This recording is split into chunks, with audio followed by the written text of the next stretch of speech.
Hello everyone, and welcome to another Monster Hunter World Iceborne live stream. Today we're going to be working on the Safi'jiiva Longsword, and after that, maybe we'll have time for even more. In fact, one of the things I was doing was, I was talking to the Elder Melder, and I forgot the Elder Melder has that new sealed alchemy and all that stuff, and it looks like I'll be able to take my additional Safi'jiiva parts and perhaps get some more Dracolite or some more of the weapons that we need just by re-rolling at the Elder Melder. So I forget about that sometimes. Maybe I should make a video about that. But anyways, what that means is we already have some Safi'jiiva materials we can re-roll, and then we might already have the longsword we need. I better check before we start fighting. So we're going to jump to category. Yeah, we might already have it. Let's see. Thunder, oh, okay, wait, hold on. Let's make sure. So here's the poison longsword. That's good. How about the thunder one? I'm not thunder, blast. The blast. So I'm not seeing the blast longsword, and that'll be the one we want. Dragon. No, this is the blast right here. We've already upgraded it a little bit. What did we do? Ancient divinity, affinity, attack increase. Alright, so I don't like the build on it at all. So it looks like we might already be done with the longsword. We'll have to pick another weapon tonight. We have poison and we have blast. I'm going to upgrade the blast longsword. How's it going, everyone? Yeah, the upgrades on this longsword are, I don't like them. Let's upgrade them. How's it going, Yaten Duji? We'll talk to this guy. We're going to go ahead and choose upgrade equipment. Okay, so we're going to essentially do the same build we've done on the other weapons. It's probably going to be all attack, and then probably sharpness increase 6. That's what I'm thinking we'll do again. Blast Longsword is so satisfying when you get all those procs. I know, right? Okay, we're going to store. And this will take a little while, but that's okay.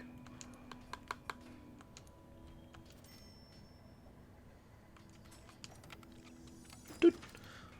Oh, I should turn the volume up on this.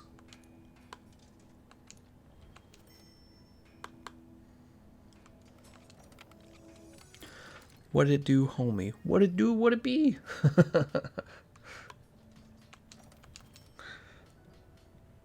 I went with 2 sharp, 5 the rest attack, 1000 base damage, 20 for purple.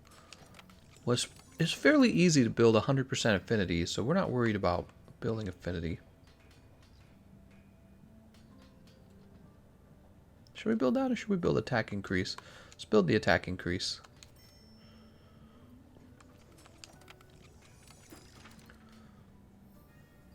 Sharpness increase 2.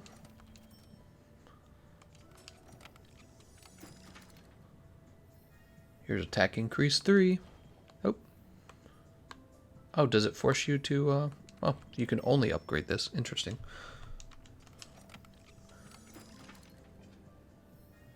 Attack increase 2. Now we can get rid of ancient divinity. Perfect. Man, it's using all my large Dracolite. Let's call it Dragon Knight. I did use all my large Dracolite.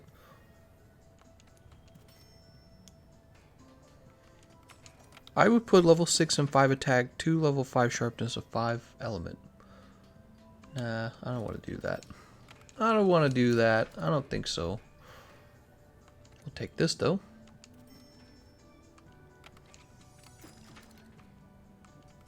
We're using all our Dracolite.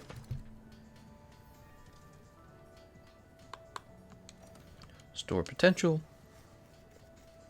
Does your set have attack up 7? Gotta have attack up 7.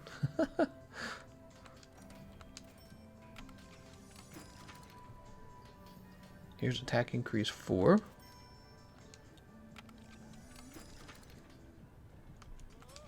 Man, we're using our rigid Dracolite now.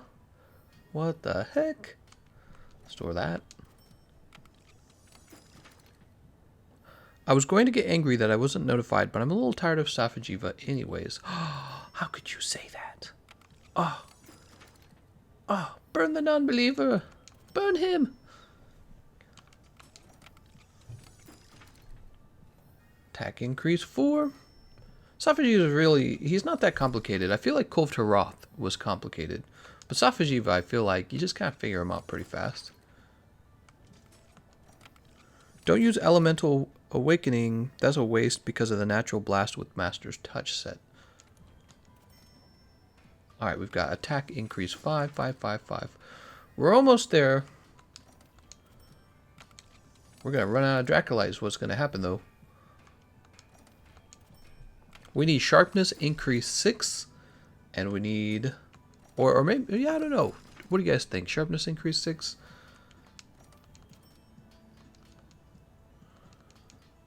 I still don't have Safi'jiiva weapons. The woes of being solo. Woe is me. No, we need sharpness increase 6. Hey, Gameconomist, are we kicking the poop out of the boomer dragon again? Pretty much, yeah. Alright, so there's sharpness increase 5. We need one more.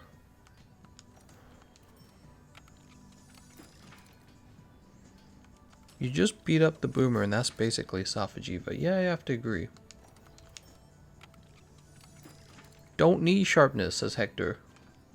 Oh, Hector. Oh, Hector. Here it is. Hector says go for the attack all the way. I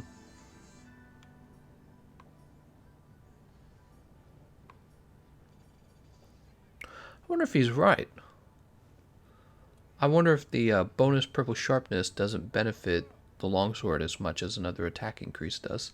Well, since we've already worked this hard to get attack increase 6, let's finish that off. And we will keep that in mind, okay, Hector? But we've already come this far. Let's go ahead and take it that way. It's a nice looking weapon.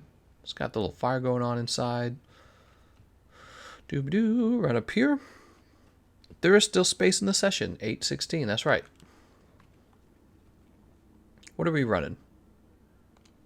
Let's get this build right. Blast, blast, blast. Crit. Da-da-da. Destroyer. Destroy it. I think what we need... Go to skills. We need part breaker. Alright, and there we go.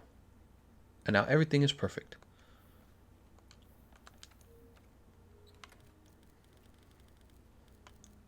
Where's last bow? Longsword. Oops, I just over... That's what I get for not naming it.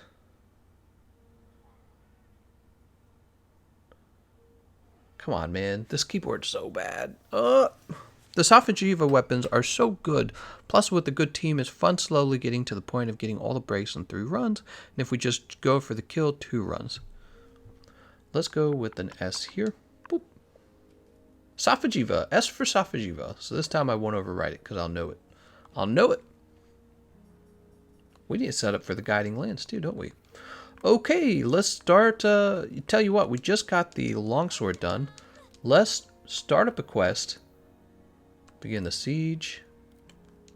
And we're going to start working on the next weapon. So I'm also going to open up Photoshop. Hopefully this doesn't destroy the upload quality, the stream quality, but I'm going to open up Photoshop.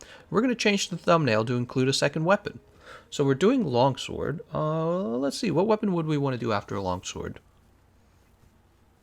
There's a longsword, and then there's, we could start working on our light bowguns. I feel like the only light bowgun you need to worry about is the sticky ammo light bowgun, but I don't know.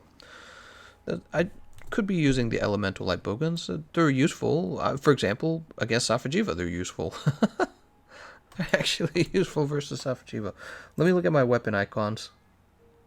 We got longsword, switch axe. We could do switch axe. We could do charge blade. Charge blade.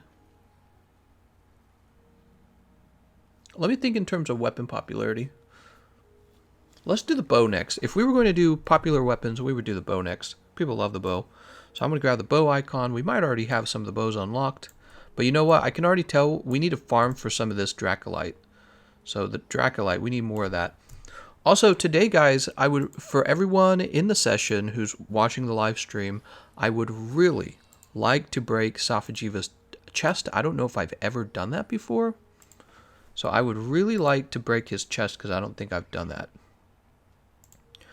And from now on, I really want to get better at getting the objectives done. I think that that would be really smart because completing all the objectives is going to give you more Dracolite at the end of your runs. And that means less grinding ultimately. Okay, we'll save that. Alright, and now I'm going to update the thumbnail. Choose edit.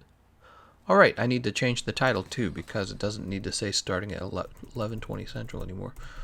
Okay, we'll change the title, change the thumbnail. Don't worry, I'm almost done.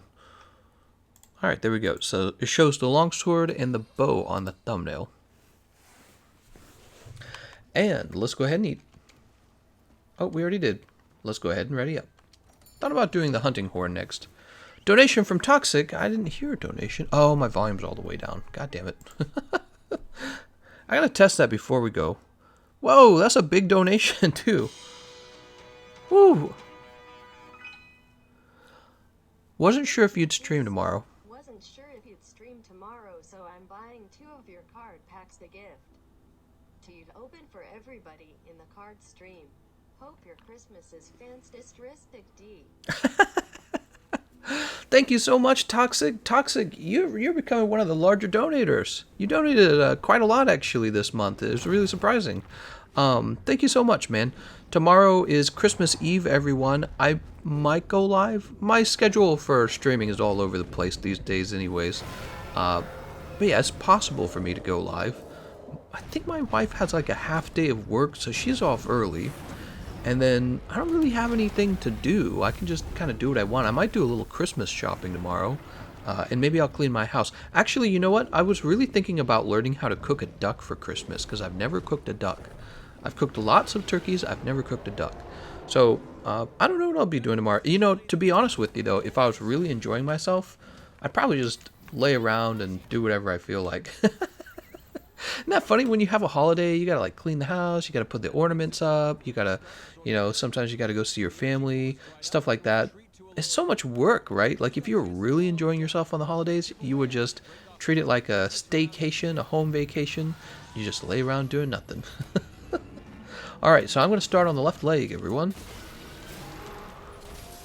Brrr. Thank you so much for that donation, Toxic. Yeah, I gotta remember to turn my volume on when I start my games. Oh my god. And he said 2 Pokemon card packs in my next live stream. So that's exactly what we'll do. We'll see what we pull, huh? That'll be exciting. I think you need tempered Ruin and Nergigante to break Safi'jiiva's chest. What? I don't think that's true.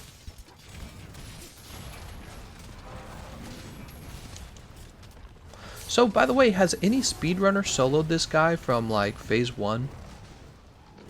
That would be interesting to know.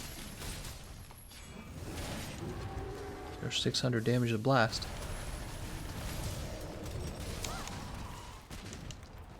Drive it over there by staggering it. Use the opening as a chance to attack. My cat's meowing already. She's so cute. Oh my gosh, my cat's cute. If cats could live stream, humans would have no chance. Cats would win hands down.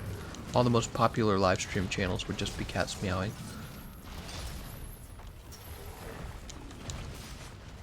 Oh my god.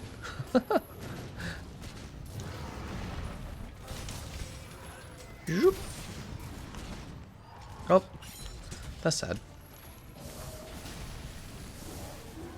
Oh, we'll go ahead and take this off. He couldn't get me, I was too close to his head.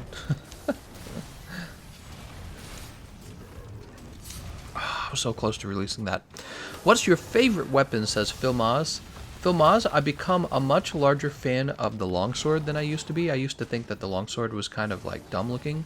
Now it's one of my favorite weapons, but probably my #1 weapon is still the heavy bowgun. I just can't get enough of the heavy bowgun. Every time I play it, it's so much fun because it's a really unusual weapon. It's not like you know, it's not like Call of Duty heavy bowguns, or not heavy bowguns. It's not like Call of Duty guns, or you know, it's just got this weirdness to it. You gotta like craft ammo, and you got this weird long rolling speed. You're in the third person, so it's got a lot going for it, I'd say. It's got a lot going for it. I love how in Monster Hunter World, it's complicated to use the heavy bowgun. I mean, once you figure it out, it's not so complicated, but the first time you use it, it's like really weird and hard to understand the first time. Nice, we did hit his hand. Nice, and we dropped him in there.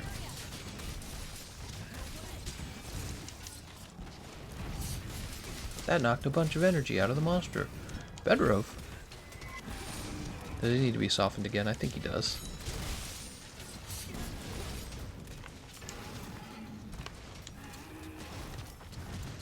Oh, he jumped.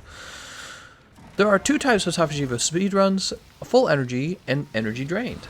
Ah, okay, so a full energy speedrun, I see. Yeah, I'd love to see those.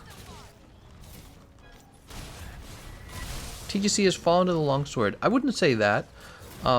You know, I'm still a big fan of the hammer as well. It's just that I feel that they took better... I feel like they took better care when they designed the Longsword, and then the Longsword's just given these advantages that the other weapons don't have. So if you're playing with the Lance, not only do you ironically often get triggered by the, you know, like when you're using your counter guards and everything, you get ironically triggered by the Longsword, but you're not afforded all of the Mind's Eye and Flinch Free and all these wonderful skills that you just get built in to the Longsword's, you know, what do they call it? Spirit Blade combo, right? The Longsword Spirit Blade combo is a little ridiculous if you ask me how strong it is. I don't know why they make it so strong, but it just is strong. So, you know, of course I'm going to take advantage of that, regardless of the way that it looks. It's a powerful weapon. I was going to Spirit Slash. I didn't manage to. This is how I understand the bowguns. Grow nuts, put nut in gun, and shoot the nut. Something like that.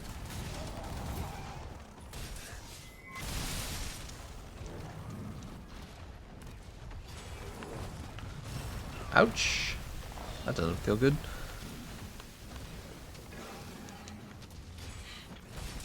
I suspect that the Longsword's popularity, a large part of it is due to just the fact that it's a katana-type weapon.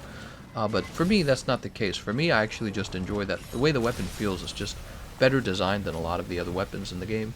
I really just don't know why they didn't make all the weapons feel this good.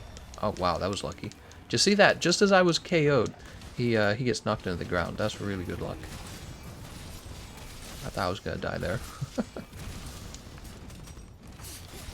Are we not breaking this arm yet? Broken. Oh, there we go. Wait, that says right. Yeah, I'm reading that right. Right foreleg broken. So we're going to go for the other leg now. We're going to go for the left foreleg.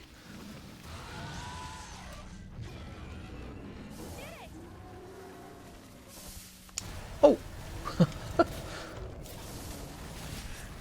Wasn't sure if that was going to hit me or not.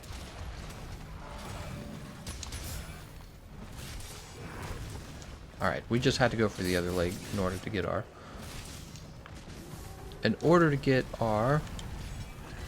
Foresight Slash defeat be finished. Think I'll die? I need to eat a potion, but I'm like so lazy. I don't even want to. Oh, I'm out of potions! No! Why hasn't he gone to the next area? Whoa!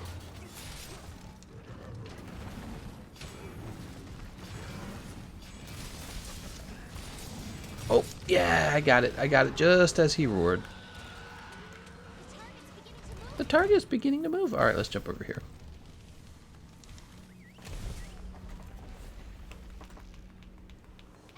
Yeah, just think about Longsword a little bit. It's got the Helm Splitter. The Helm Splitter is like one of those moves with the long wind up, but a big payoff. Okay, so it's got one of those. It's got a lot of vertical range. It's got a lot of horizontal range. And then, most importantly, it has the Spirit Blade combo, which has built-in Mind's Eye and built-in Flinch Free. Other weapons don't get that. Why did they give it Mind's Eye and Flinch Free? It's a little OP if you ask me, right? So it's got the range, it's got Mind's Eye, it's got Flinch Free, it's got a high damage, high risk, high reward move. And then on top of all that, it's got these two moves that are really nice. The Foresight Slash and the EI Slash. And they both have like this extra iframe in them. And then there's no like movement speed penalty, there's no like special skills you have to build. They just make the longsword better. I couldn't tell you why they did it, but they did. They just made it better than the other weapons. And I'm saying that as somebody who doesn't actually like the design, the visual aspect of a... See, I don't care about the visual aspect of a longsword.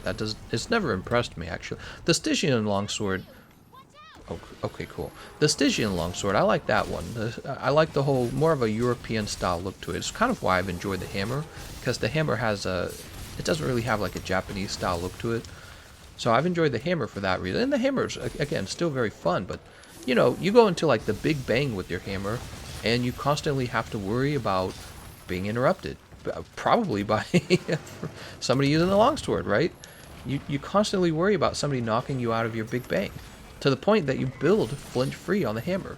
Have you ever built flinch free on your longsword? You never have to. You never have to. It's always the guy with the longsword who does all the interrupting. Oh god, this... Did I make it? I think I made it. Yeah, I couldn't tell you why it's like that. Capcom decided it should be like that. And so here I am playing the longsword now because of it.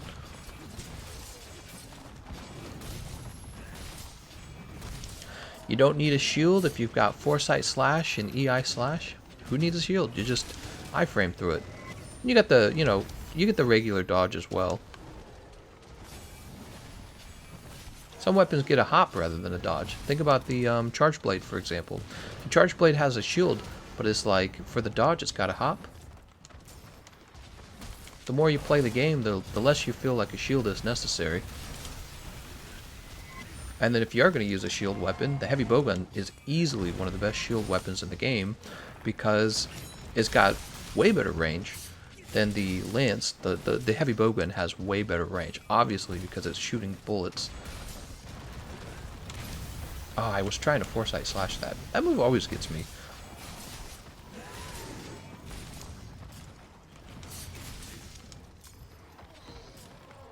Alright, time to turn this off. Yeah, if you really wanted to play a shield weapon, go with the heavy bowgun, because you'll come with a lot of things that you don't get on, like the lance, right?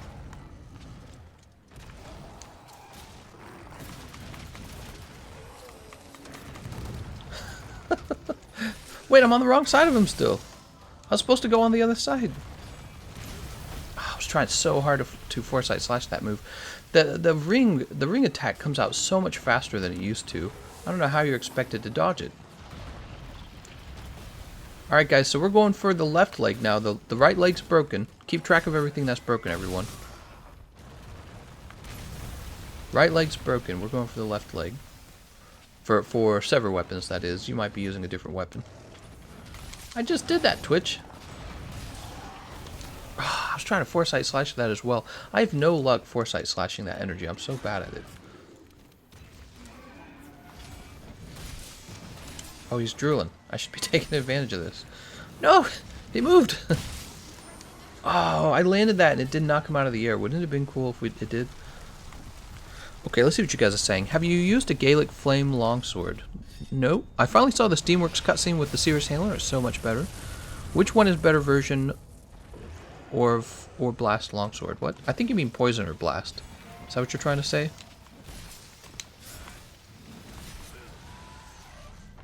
Ah, he still got me with that damn wind pressure.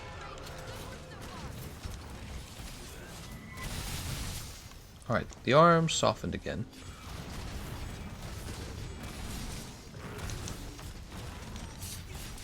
Yeah, it's crazy. Capcom, it's like they said, the longsword is so powerful and good that we have to nerf it. How can we make it better? And then they just went in and they're like, alright, now you have the EI Slash, you got the Spirit Slash. It's crazy. EI Slash was such a huge buff, really, because it allowed you to cancel out of your... It didn't just allow you to cancel out of the iframes of your moves, but it gave you the ability to constantly regenerate, you know, Spirit Gauge, which is like one of the few things that you struggle with this weapon, is keeping your Spirit Gauge. It's like, you know what, just give him a move that it doesn't even matter if he's attacking them, just now it regenerates Spirit Gauge. It's like, okay, well, the longsword really need that? Nah, but we want to give it to the longsword. Right hind leg broken. Nice job on that. So we're on the left side of his body now. That sucks.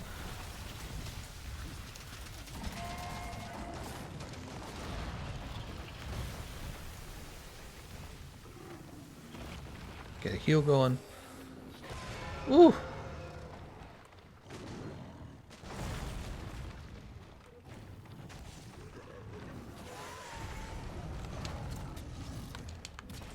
Come on, grab him. I'm so tired of the Clutch Claw, man. Clutch Claw doesn't like to grab, does it? Oh my god, I always get hit by the ring attack.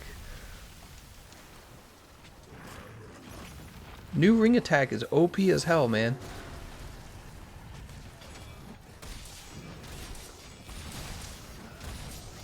It's like it's got all the range. It's got this nice long delay to it, so you never know when it's activating. It's hard to see even what the borders of the ring attack are, so you never know when you're on the border of the first and second ring attack.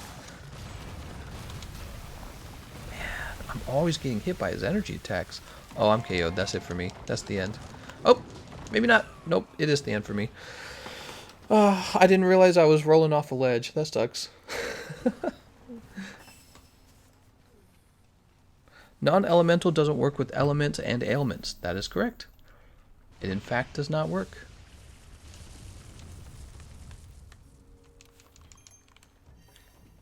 Alright, there's Safeguard. We have another life. Just in case we run out of lives, you never know. Jump to the hitching post.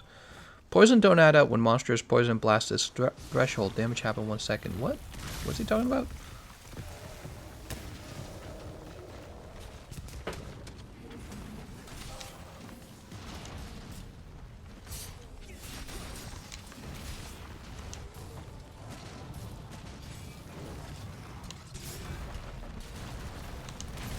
I try to roll it. I never do. I never manage to roll it.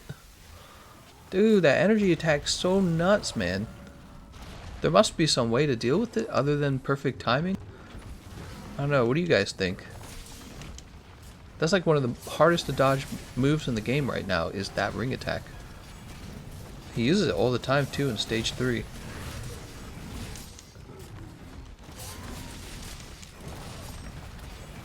No, not McGuman.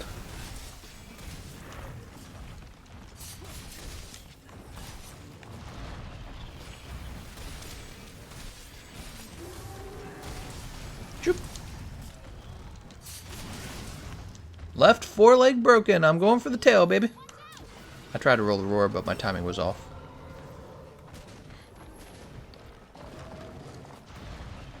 Oh, God. Well, I'm on the hind leg. I'm going for the tail and the chest now, everyone. Whee! He's going to the next stage. When he hits you with the first ring attack, don't move. Any other ring attack won't hit you. Well, yeah, but I don't want to be I don't want to be hit by the first ring attack. Hard to dodge and never fought Plesioth in previous games. I did fight Plesioth multiple times, in fact. You can dodge Plesioth. You can actually just outspace his moves. In fact, people kept talking about how the hip check on Plesioth was so bad. I didn't actually find it that bad. You know what was tough on Plesioth? His spinning tail attack, where he just like turns. He does it so suddenly and it actually has crazier range than the hip check, in my opinion, because it also covers the horizontal region, right? So if he's doing a hip check on you, then you just kind of move to a different region of his body and the hip check sort of misses, right? Or you can roll under the hip check. But with the sweeping tail, it's like it lasts longer or something. It's actually more difficult. Oh my God. This guy is the worst. Oh my God, stop moving! He's moved like 7 miles. Oh my God. I felt like the greatsword was better at cutting his tail than the longsword. The longsword just kind of requires you to be there for a longer portion of time. Oh, oh my freaking God, dude. Let's put on our temporal mantle. Okay, things will be fine for a little while. Oh, is he all excited now? We're going to go for the chest.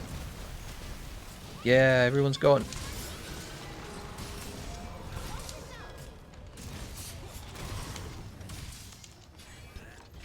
Oh, well, this is happening. That was pointless.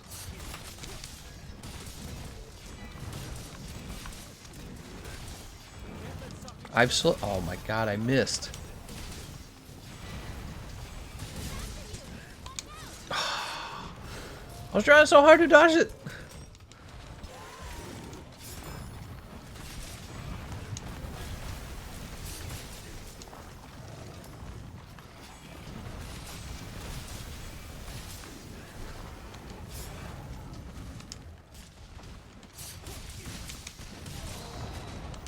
Whoa, we knocked him over right away again. I'm gonna die from burning. I'm gonna die from burning.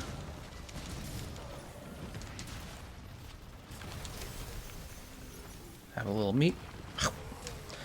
Alright, have a little temporal rock steady mantle.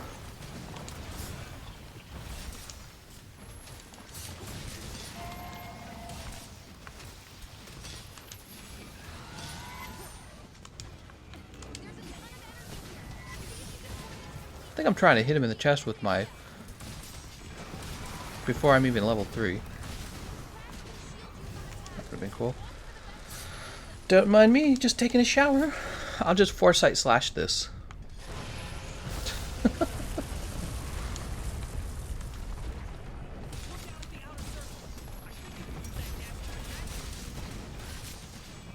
So can you only break his chest when he's in that mode? Oh my god.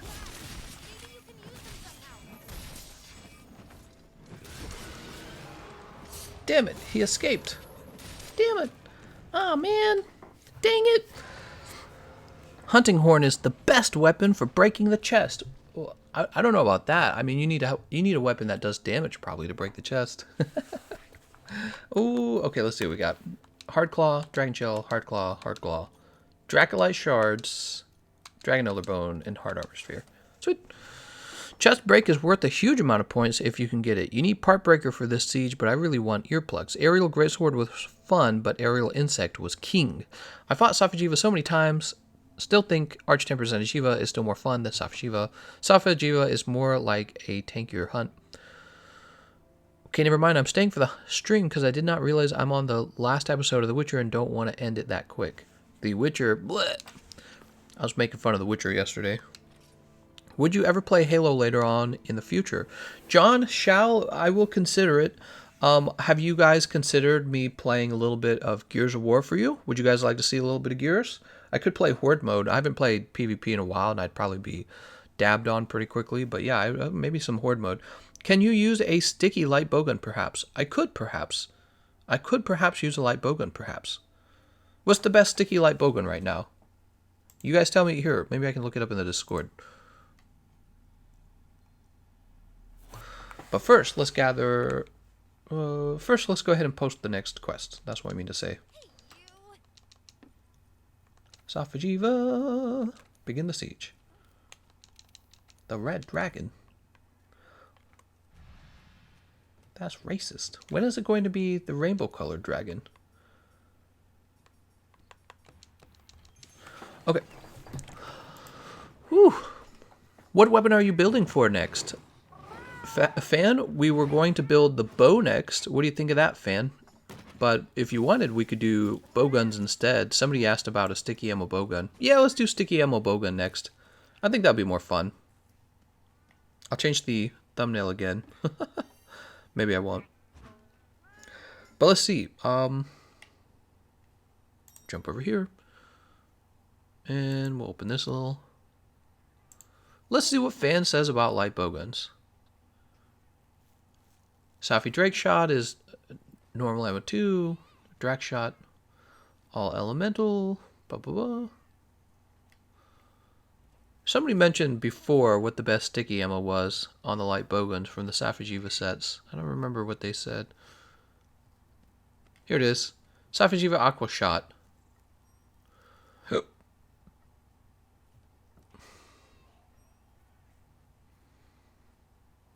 Okay.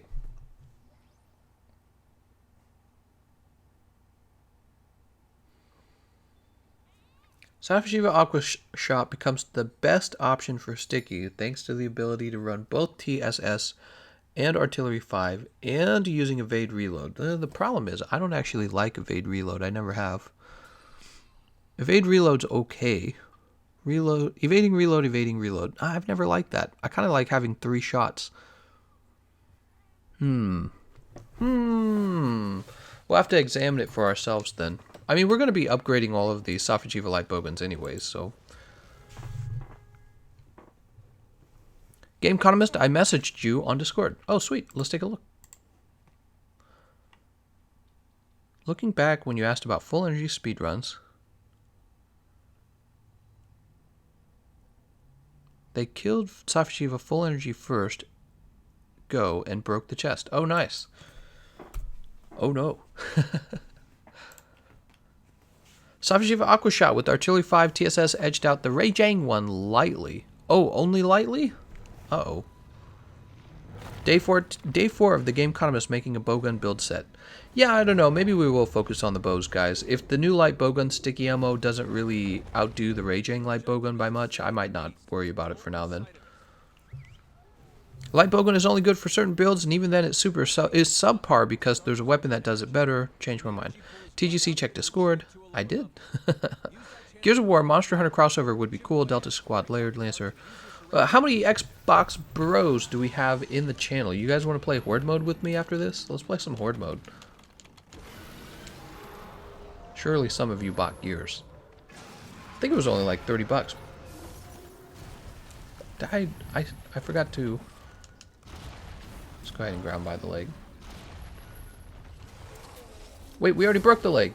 We're going for the tail, everyone. We've broken both legs and both hind legs, I'm pretty sure. Correct me if I'm wrong on that. Wait, I shouldn't be doing that. You guys go for the head and the... The head and the tail and the chest. And the wings, maybe. I don't know if the wings were broken. I wasn't paying attention to that.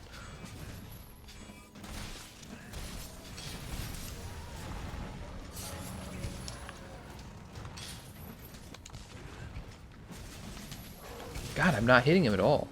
Maybe it'd be better for me to go for his head.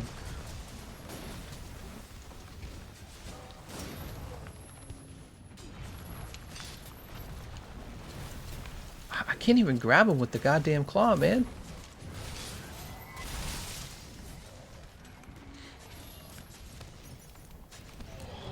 Nice job. What is that? A grab? Wait, that's grab in stage 1. I don't think it matters too much. This is our kill run, actually. So maybe it's not such a big deal.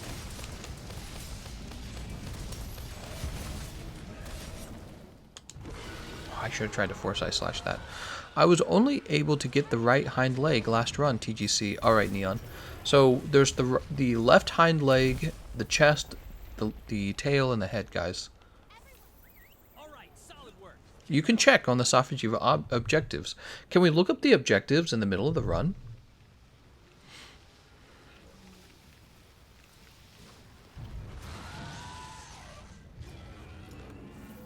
Stay close to the base of the tail, it moves less.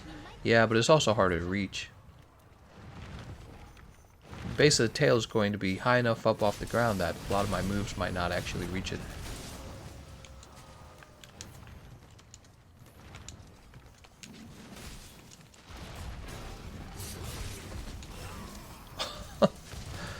It's just like, nah, I'm gonna smack you.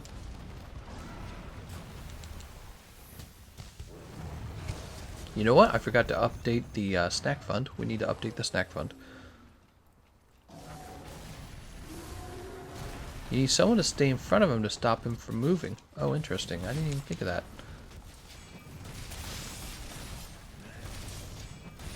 Because he'll keep turning if you don't.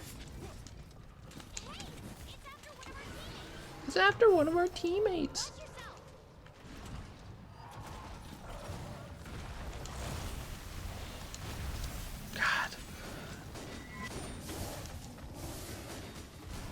Oh my god. There we go. We missed the whole thing. God damn it, man.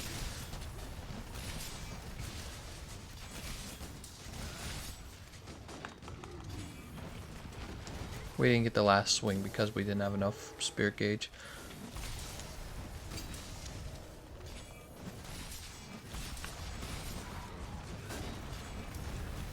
Oh my god.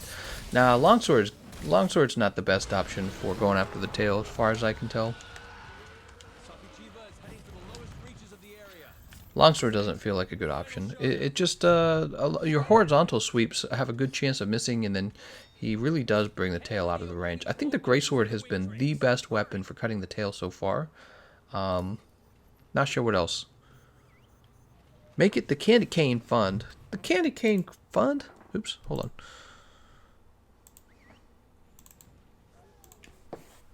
From Toxic. Thank you very much, Toxic. Whoever made that, I wounded it. A wound needs to burn on a fire. I wounded it. Make it the beer fund. The beer fund. But alcohol is bad for you.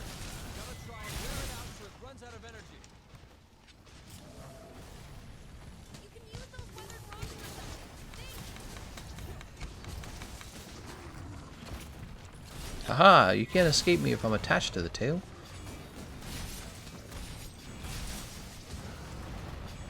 Oh good, we hit it. That was going to be upsetting if we didn't.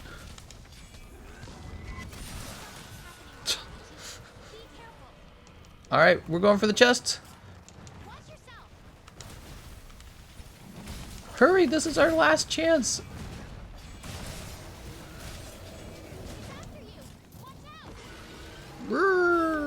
God damn it, I do so much damage.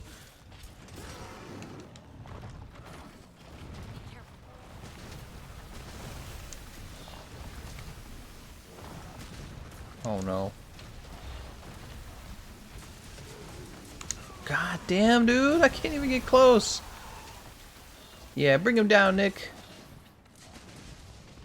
That son of a bitch. Ree. You better be saying Ree.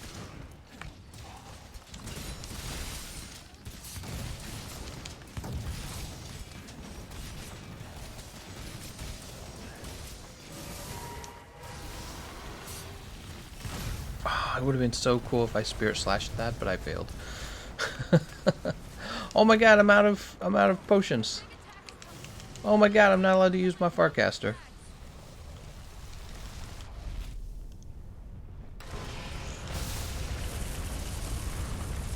I played competitive local Gears 3 and my sniper game was strong until work took over my life and I quit playing. Sniping in Gears of War was always extremely fun. I remember you'd get like a good headshot, and then you'd be like, yeah, I'm the best player in the entire fucking world. That's how you'd be. You'd be like, yeah, nobody can compete with me. Or there'd be some guy who's like really good with a particular weapon, and he'd pick it up and he'd kill the whole team. You'd be like, alright, I'll just kill everyone now. A lot of exciting moments. It's too bad they really just didn't innovate Gears of War. I don't know why. I don't know why they just didn't do much, you know what I mean? And they got rid of the Locust, which I think was actually a big mistake. It's like in Star Wars. Imagine if they just got rid of the Stormtroopers. It's like, why would you... I don't know the story for Gears 5. I haven't played it. I don't know like what the deal is anymore. Ah, they missed. Oh, God. Twitch, no!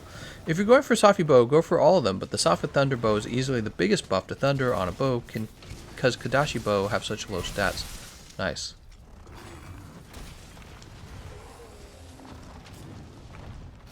Blow up the green stuff, guys.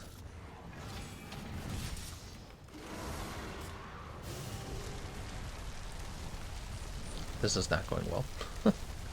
I gotta show you and Kiba the worst of my longsword plays, then you'll see why I love Switch Axe and Gunlance so much.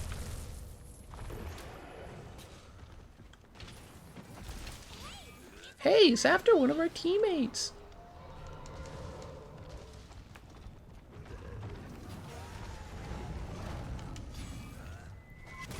Yes! Yes! Oh, yes! Look at those crags. Wow, so many cracks.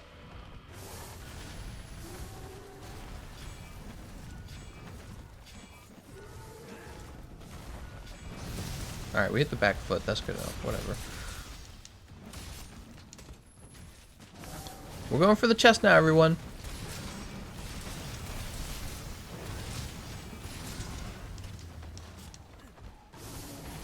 Oh. He felt that. Do you feel it now, Mr. Krabs? I don't know if any of that hit his chest. When he gets knocked over, his chest's like protected. I feel like you need pierce ammo or something. Whee!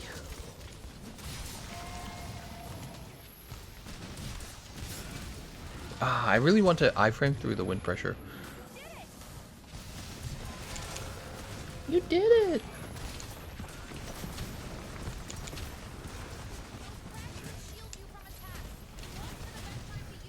Oh my god. We'll never break his chest.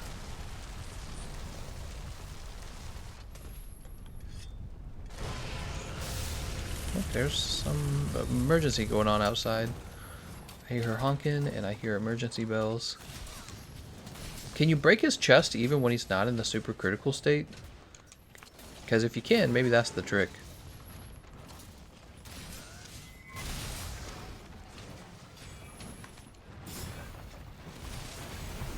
Nope.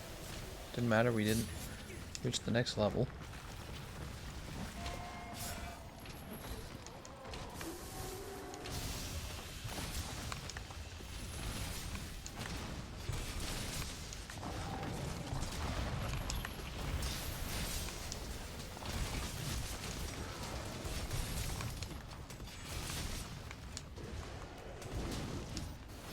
Oh my god. I'm dead. No! Run away! Alright, I'm alive.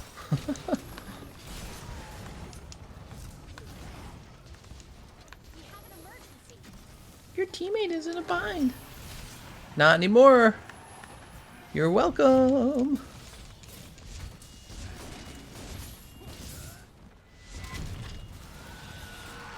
Really? Oh. There we go. Your teammate's in a bind. Oh no. Shoot. Please cut the tail. The game's like, nah, we ain't cutting that tail. Oh, he knocks me out of the air.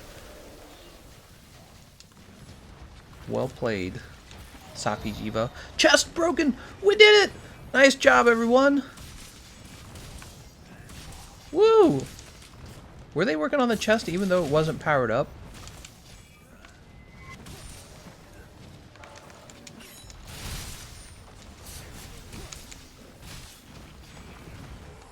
Alright, let's not die. Catherine's like, that's okay. You're welcome. You're welcome. Let's grab this. Next we gotta cut this tail off, right? I'm working on that the whole time.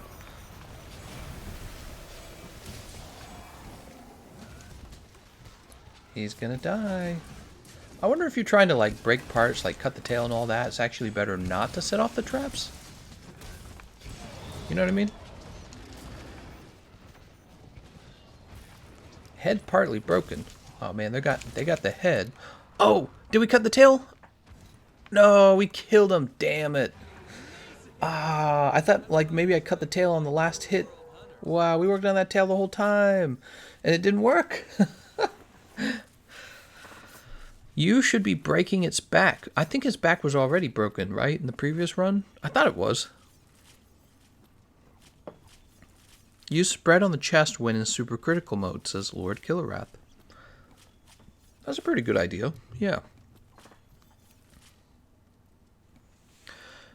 Hideyoshi says, it says only breakable during critical in the 100 notes.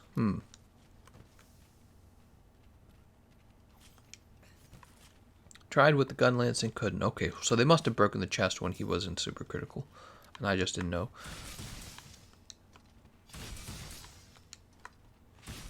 Good job, everyone.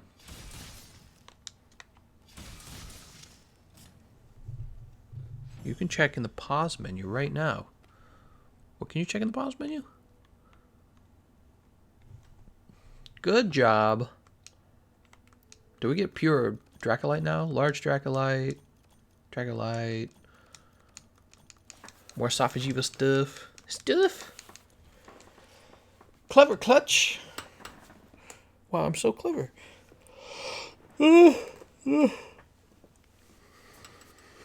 Dom didn't deserve any of what he got. Oh, man. I feel like when it comes to, like, artistic endeavor, I could be wrong because I didn't play through Gears 5 and I've not played Gears 4 at all. I haven't touched it.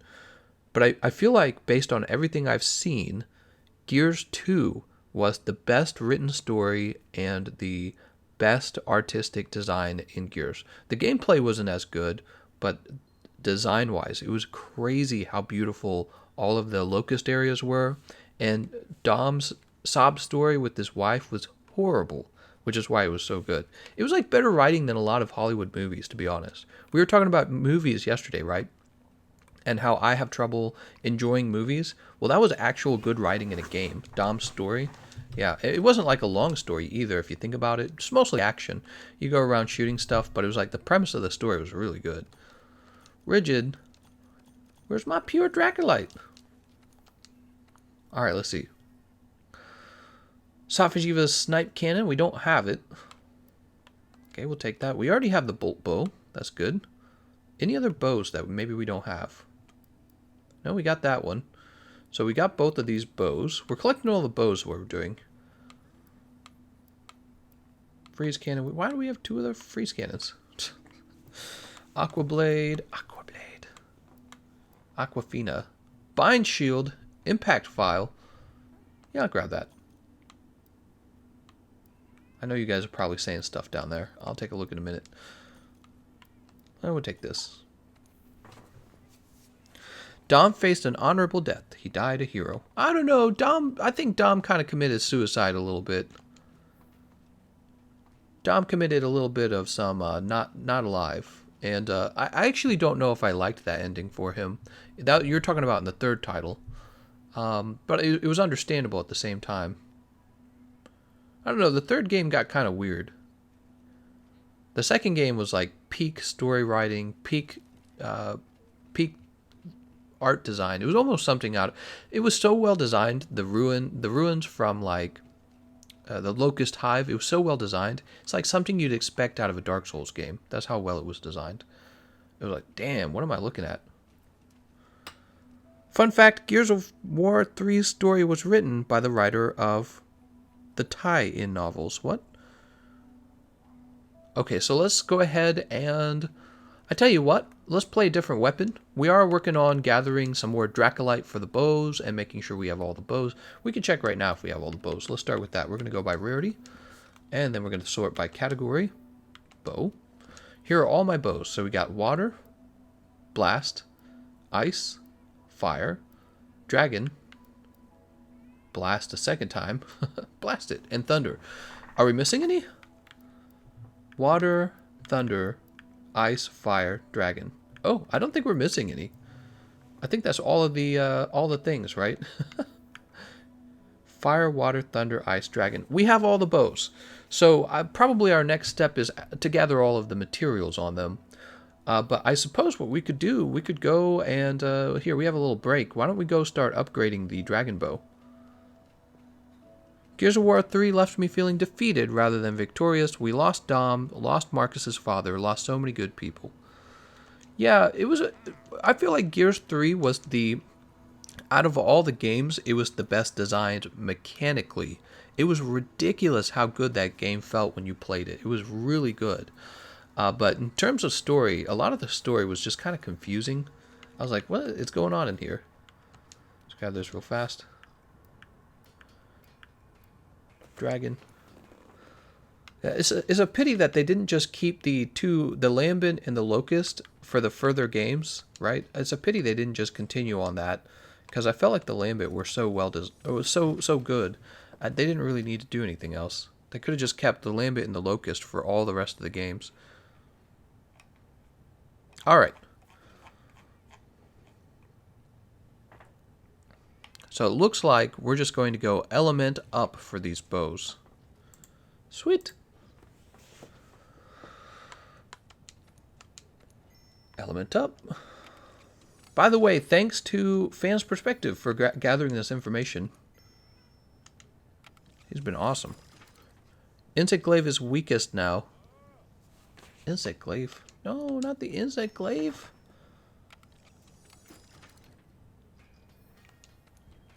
Oh, guess we have to upgrade that. Gears of War 2 was my first Gears of War game. I played co-op with my brother. I liked where you have to blow up the lambent Brumak. The Brumak. Gears of War 3 Horde mode was where it was at. The Locust side was so fun. Yeah, that was a new feature, was it not, for Gears 3? I can't remember if that was a new feature. It was a long time ago. But I agree, it was actually a lot of fun.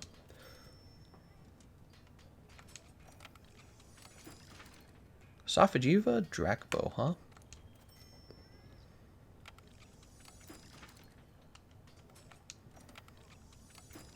I'd be curious to know what optimized bow builds look like at this point.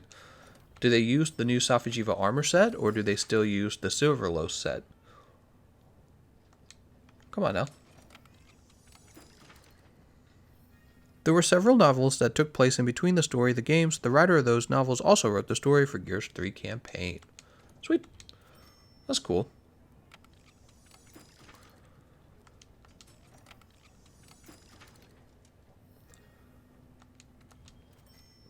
I choked on my own saliva. God is trying to kill me. I've done that. I've actually done that live. I've done that live where I'm like, well, but I talk a lot when I'm live too, you know? I have like a sudden cough. I'm like, oh God, I need to stop talking. The Lambent Brumak fight was like popping a huge zit that needed popping.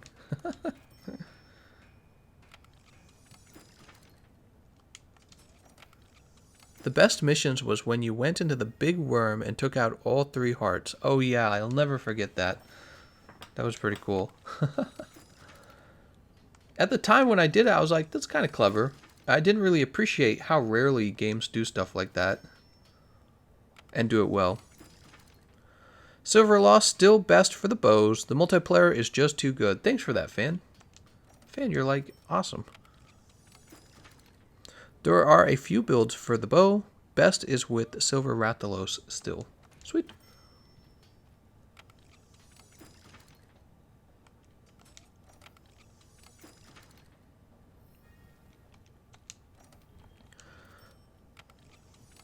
The blast bow uses Safi'jiiva set. Interesting. Probably because you don't want to use the golden loon setup? Have you tried using 3-piece Safi'jiiva armor set and 2-piece Velkhana armor set bonuses together? No, but funny that you mention it. I've actually heard about that being a lot of fun. Not just that, but other setups. Like, for example, rather than 2-piece Velkhana for the crit element, you could instead do 2-piece Master's Touch and have the 3rd piece of Master's Touch in the weapon. And then you combine that with the Safi'jiiva set bonus.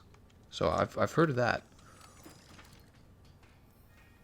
Oh, that's the store. Rip Carmine. Well, I saw like a female Carmine in Gears 5. What's that all about? Is she like the youngest sister or something like that? If so, that's freaking hilarious. I love it. Yeah, I saw a female Carmine in Gears 5 in Horde mode. We should do some Horde mode for fun. What do you guys think? They gotta remaster Gears 2. People will vomit with the amount of blood in the Rift Worm.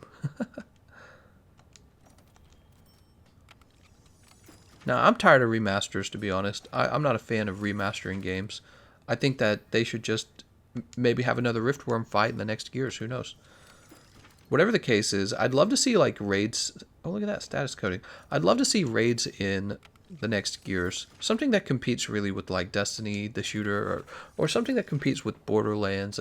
I would love to see them really try some new things that's never been in Gears of War before. Alright, we are out of Dracolite shards. What? We'll just store the potential on that. and that's okay. We'll go ahead and use this bow. And that will help us awaken it as well. We got little people dancing over here. MT plus Safi'jiiva is the best setup for Lance, Insect Glaive, and Savage Axe Elemental. Okay, so kind of like mid-speed weapons, basically. Jump over to the bow. Where do we put the bow? Is it nearby? Here it is. This is probably not an optimized build.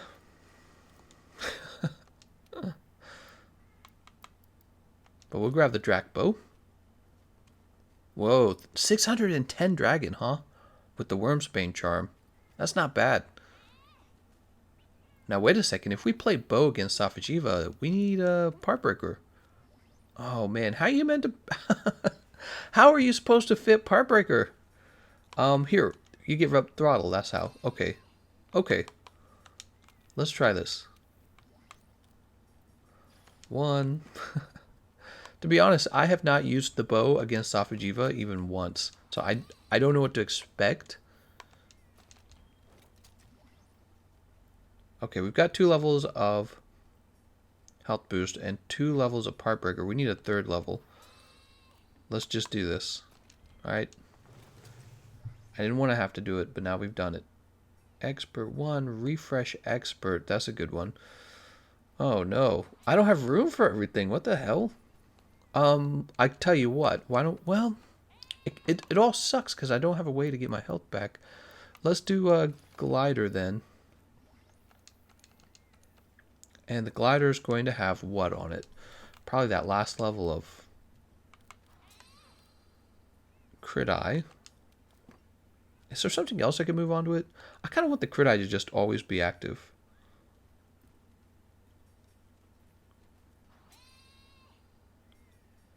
I'm moving... I really don't want to do this. I'm moving the spread down here, unfortunately. For 1 level of crit... Nah, we're keeping spread up here. Actually, I don't even know. When do you use spread on this guy? Power shots. Do you shoot him in the wings? Do you shoot him in the face? Aim shot the chest. Aim for legs, maybe chest. Interesting. Oh, we only have weakness exploit 2? No, we can't do that. We gotta have weakness exploit 3. There's just no way. Alright, so weakness exploit 3 is now priority. Right, but then you also had the problem where weakness exploit doesn't work very well for shot weapons. Oh man, I need to see a speedrunner's build for this fight. See what he's figured out. Let's see. We've got 2 giant decoration slots. I say we go with...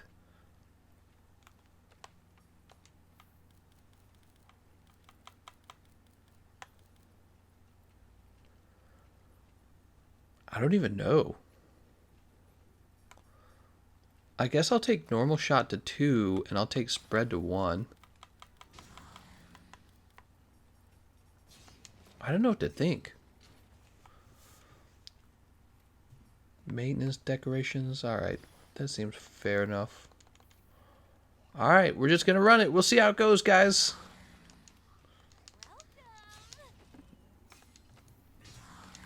The bow has always been one of those weapons where you don't get a lot of build flexibility.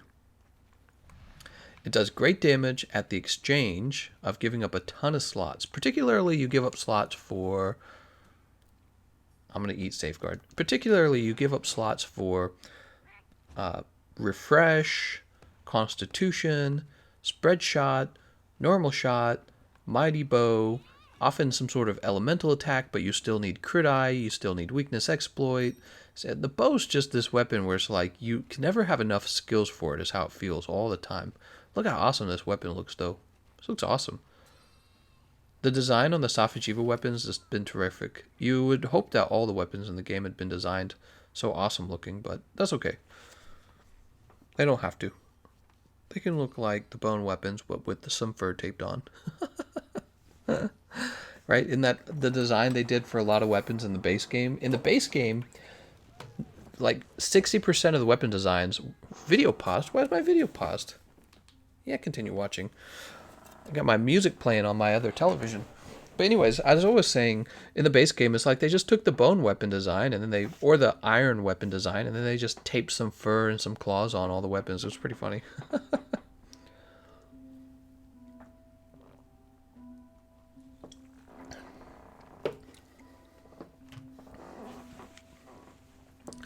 I still find it to be one of my favorite weapons to use. You're talking about the bow. Yeah, it's a lot of fun. There was a time early on in my YouTube career where I actually sat down with the bow and I just played it and played it and played it and played it so that I could kind of talk about it and give advice on it. And then after I finished making 1 or 2 videos, I just dropped it and never touched it again. And then after a long period of time, it's like I'd forgotten everything I'd learned. Oh, we only have close range coding. That's a mistake. Whoops. We started with only close range coding. Did not even think about that. Oh, and I try to dodge it and I suck. Okay, so I know you get weakness exploit on the wings. So we could just do this the whole time. Oh, God. We could do normal shots the whole time, but I don't think that's a good idea. Let's see what part of his body we get the most damage on.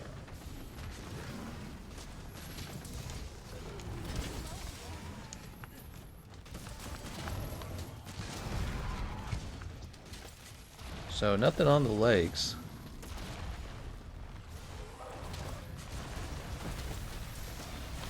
Oh, I even saw it and I didn't back up. Nothing on the arms. Let's test the head. This is definitely a weapon where I need to watch a speedrunner. I need to see what they've figured out with it. I think I did. I started watching a speedrunner use bow on Safi'jiiva. What I saw them doing, though, is I saw them using barrel bombs on him. Which I was like, that's not a good sign. Yeah, they were spamming barrel bombs over and over again on Safi'jiiva's head. Presumably, they were going for a head break so that they could get the better hit zones once the head was broken. Alright, not the best hit zone values on the head either, huh? So what about the tail? Maybe the tail. Oh, let me grab you with the claw. The claw's so annoying. Am I the only one that feels this way? The claw's super annoying. Well, I gotta say, with the tail, it feels like you have a nice big target at least. Like, look, you're never gonna miss that tail, but you're getting your best hit zones from the wings. They're just too far away for you to use a spread shot. No, actually that reached. But he's stuck in the ground, that's why.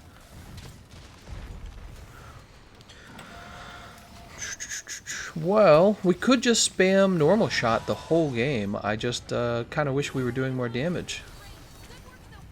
We could wait for like knockdowns to go after the wing. Well, we'd still be going after the wings, wouldn't we? Or we could go for the tail. Which I'm tempted to do that. The tail or the head. I like the idea of going for the tail. I feel like the tail will be an easy target. Or we could just aim for whatever body part is closest and not worry about the fact that weakness exploit is literally never never proccing for us. That's gonna hurt. Yep. Yep. My bow playstyle is spamming pierce shot. Oh, I didn't even think of that. I'm sure that won't work though. The dragon piercer's always been terrible. Yeah, that's no damage at all. I mean, you could build for dragon piercer, I'm sure, but it's still gonna be no damage.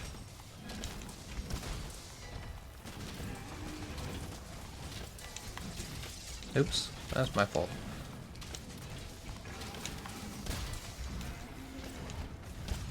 Yeah, man, that's tough.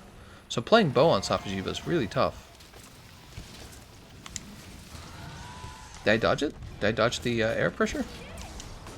Hey, we just got we got a Elder Seal onto him there.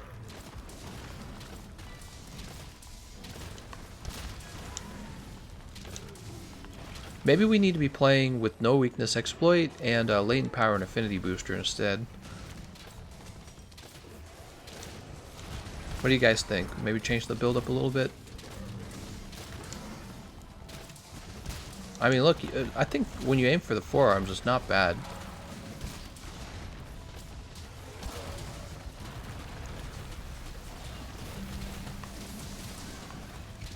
You're just not going to get the same damage if you don't aim for his, you know, if you aim for his wings the whole time, I honestly don't think you're going to get the best damage with the bow. That's more of like a normal ammo thing to do. Normal ammo could handle doing that, but I don't feel like the bow gets its best damage from spamming its normal shot. This damage is kind of depressing. Yeah. Well, I mean, I think if you break the head, it actually gets better.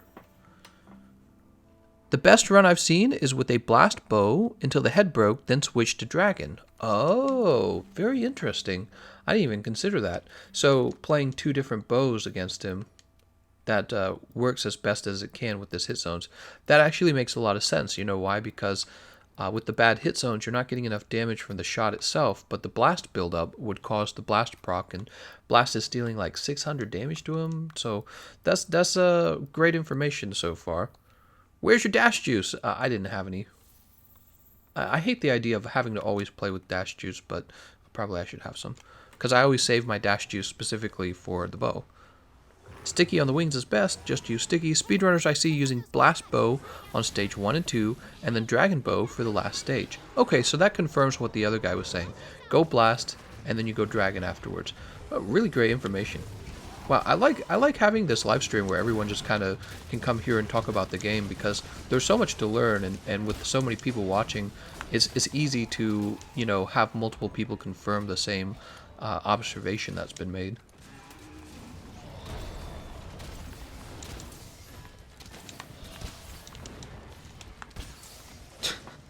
Look at this damage. Look at this dude. Virtually nothing. The arms are just okay.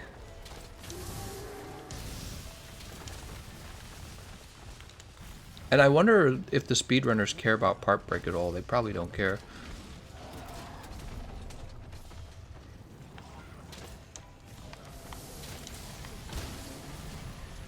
I haven't seen what parts of his body have broken. Is there a way to see that? Objectives? Quest info.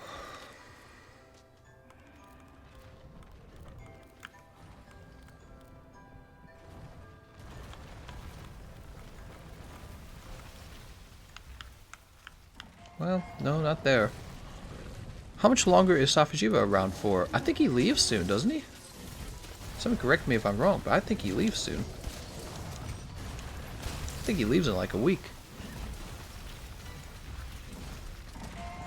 Does the Safi'jiiva weapons make all other master rank weapons obsolete? I think it makes a lot of the old weapons obsolete, but I'm not sure if it's all of them. I don't think it's all of them. For example, I think I heard that the Magna Gametis is not obsolete. It's actually still best for clusters, which is very important for the heavy bowguns.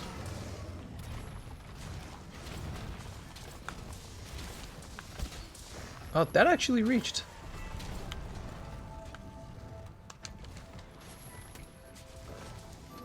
And I got tremored.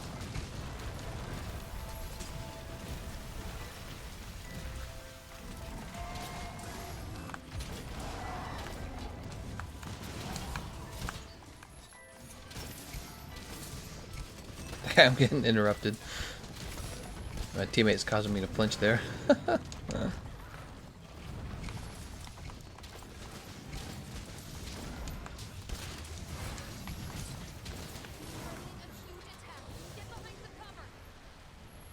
It's not so bad.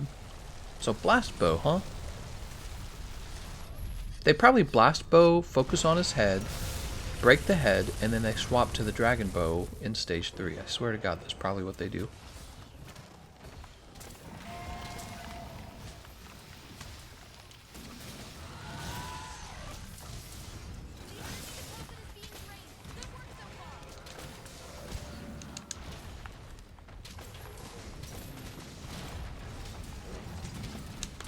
Can't really see what he's doing. When I'm aiming at his wings, you get like this tunnel vision, so it's hard to actually dodge his moves because you can't really see them as well.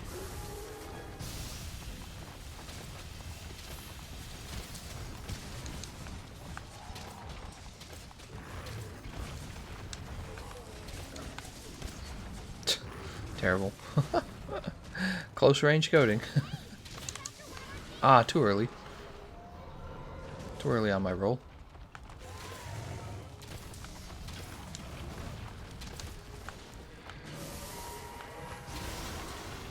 I'm dead, I'm dead, I'm dead. I'm good.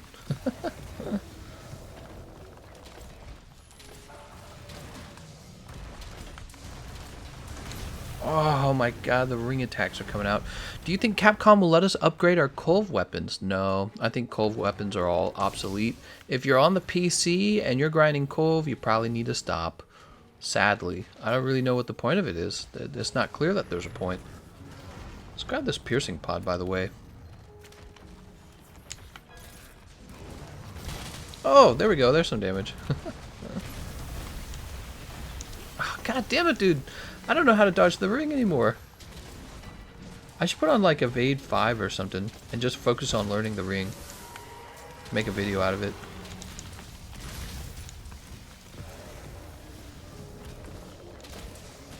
Oh yeah, shooting the arms is way easier than shooting the wings.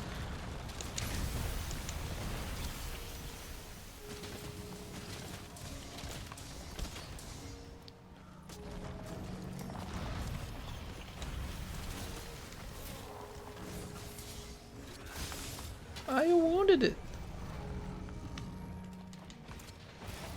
Right hind leg broken. When awakening a bow, what should I aim for? I've been going for elemental up for all elemental bows. Yeah, that's probably all I would do. Let's run. I wonder if taking Silver Rathalos essence is ever useful. I wonder if that's ever useful.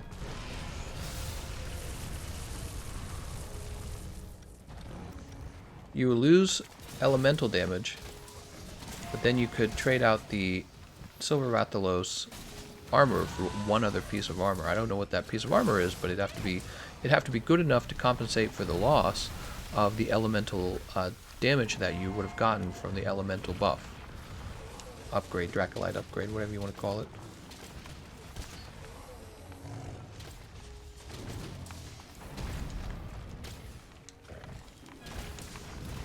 Oh my god.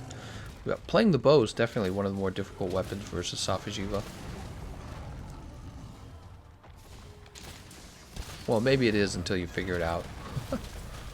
Maybe if I had the blast bow, maybe it would be much easier.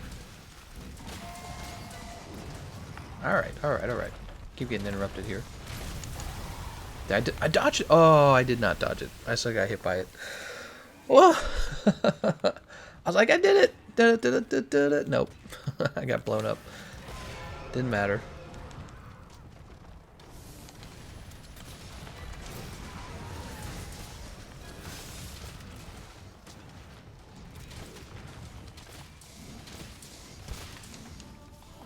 I didn't expect him to go into a roar there. The elemental loss isn't worth it unless you're not going full damage. Yeah, exactly. So that's exactly what I was thinking too, Phoenix.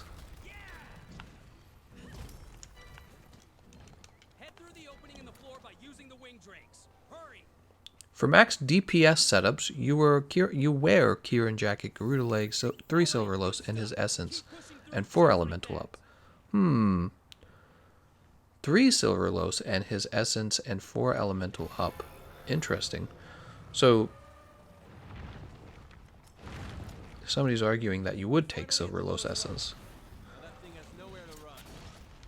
TGC, is this the only job that you have? I'm also a female body inspector. FBI, open up. Let's go ahead and have this real fast.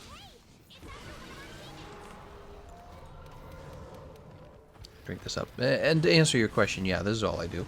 It's a lot of work, actually. You wouldn't think it is, but there's quite a lot of work to do. Maybe one day I can make a video to show you all the things I do. But I know it's funny because I feel like all the things I do on YouTube is almost like an industry secret.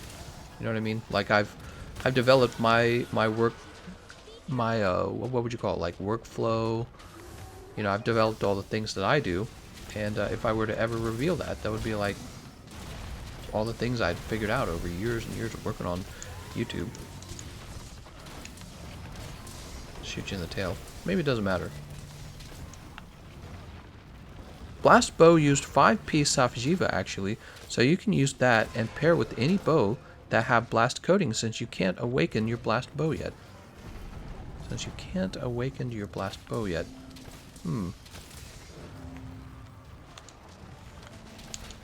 Ah, and I got hit by the return swing. Of course I did. Ah!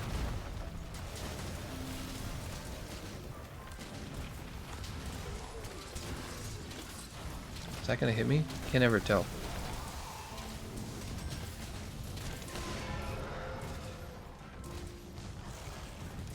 Yeah, I gotta say, the bow feels pretty difficult to use against Safi'jiiva. Maybe that's just me, but I mean, like, I've used a lot of the other weapons, including, like, elemental bowguns, sticky bowguns, greatsword, longsword, hammer. This is, pretty awkward feeling. I'm gonna help you with this hind leg, because I know you're working on it.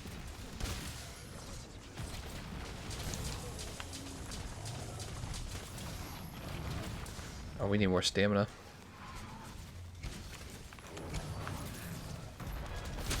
Woo! Left hind leg broken.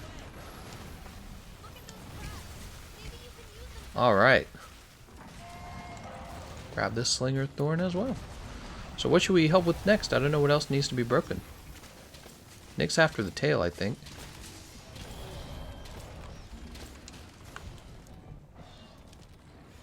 Can we deal a bunch of... Here goes. Let's see what we get.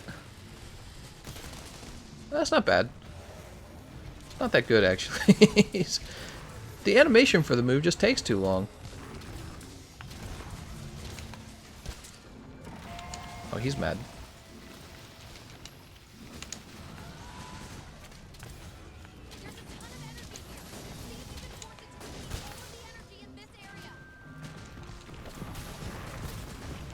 No, not McGuman.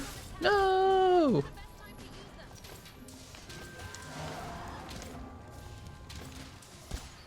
Well.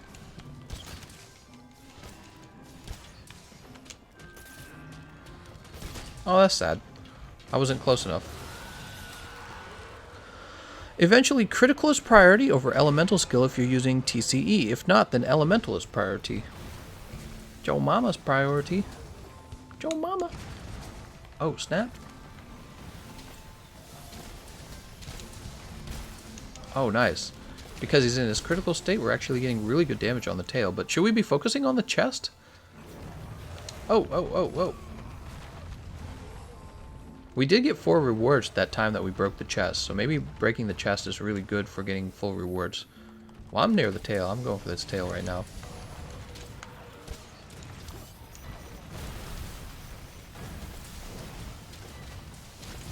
God damn it, dude. Oh, my lord. I just flipped like 4 times. And he roared me. Don't you hate getting hit? Don't you hate like when a monster juggles you instead of the other way around? It's like the worst feeling. It's like in a fighter game when the other guy's on a roll, just getting all the juggles and you're just kind of sitting there waiting to not be juggled anymore. You're like, uh-huh. Awful. Woo! I think that really you get pretty good access to the tail with the bow, I've noticed. This was similar with the elemental bowguns. So his tail is really long and is off the ground, and I felt like, you know, with the longsword I was struggling with the tail. And with these ranged weapons, not so much. Here we go, Dragon Pod. Up! Oh no! None of it counted! I didn't think he was about to do that.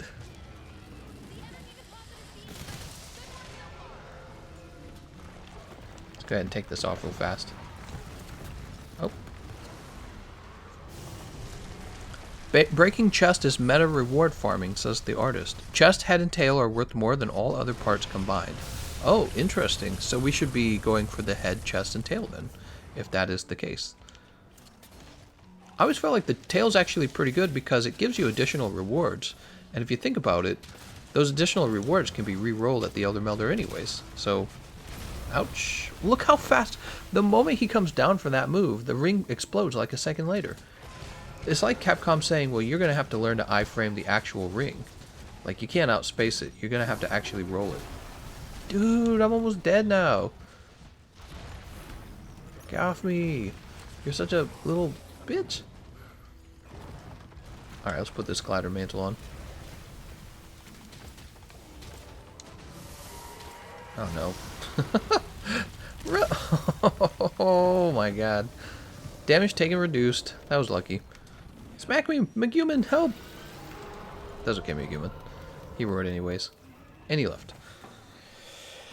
Well, I do feel like we learned some things. For example, I learned that I'm a little bitch. Crit draw piercer, huh?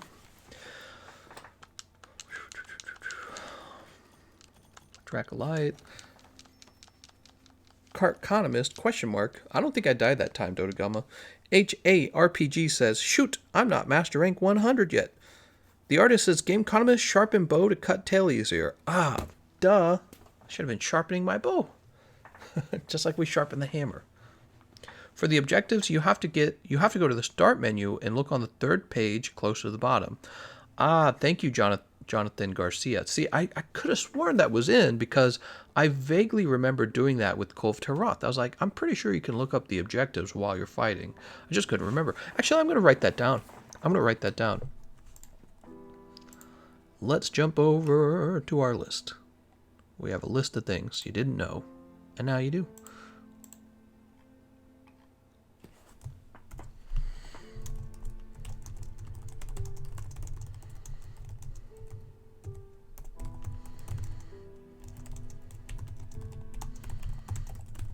Oh, we're getting close to another 10 things you didn't know. We've got 7 of them. 7 tips.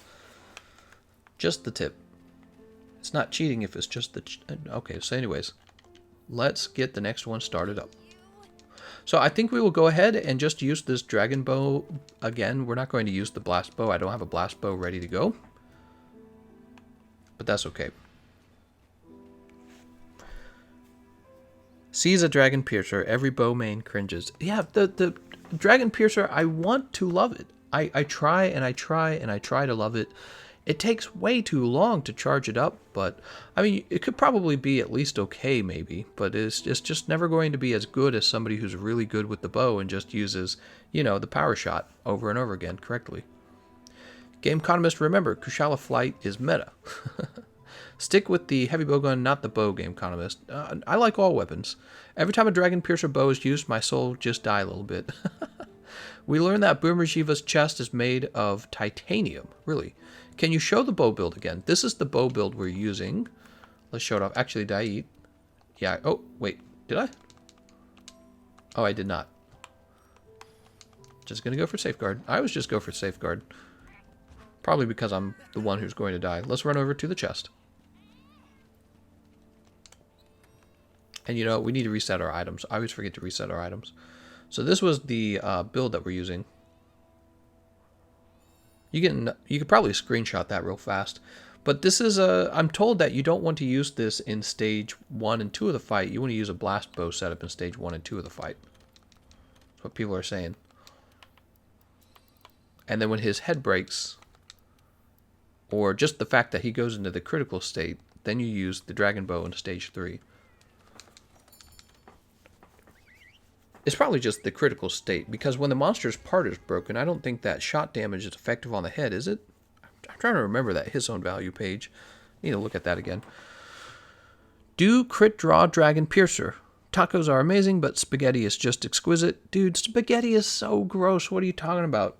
It's so hard to enjoy noodle foods. I like Asian noodle foods. You know what I mean? I don't know why, but spaghetti, a lot of pasta is so freaking gross, dude. Pasta, the problem with noodles is the same problem with bread. You're just eating a cup full of sugar. Not sugar, flour. Well, essentially sugar, because it breaks down into sugar after you've eaten it. But could you take a cup of dry flour and just spoon it into your mouth? That's what a noodle is. It's the same thing. It's mostly made out of flour, like 90% flour. And so it's hard to... We've found ways to enjoy flour, but that doesn't mean you're eating real food.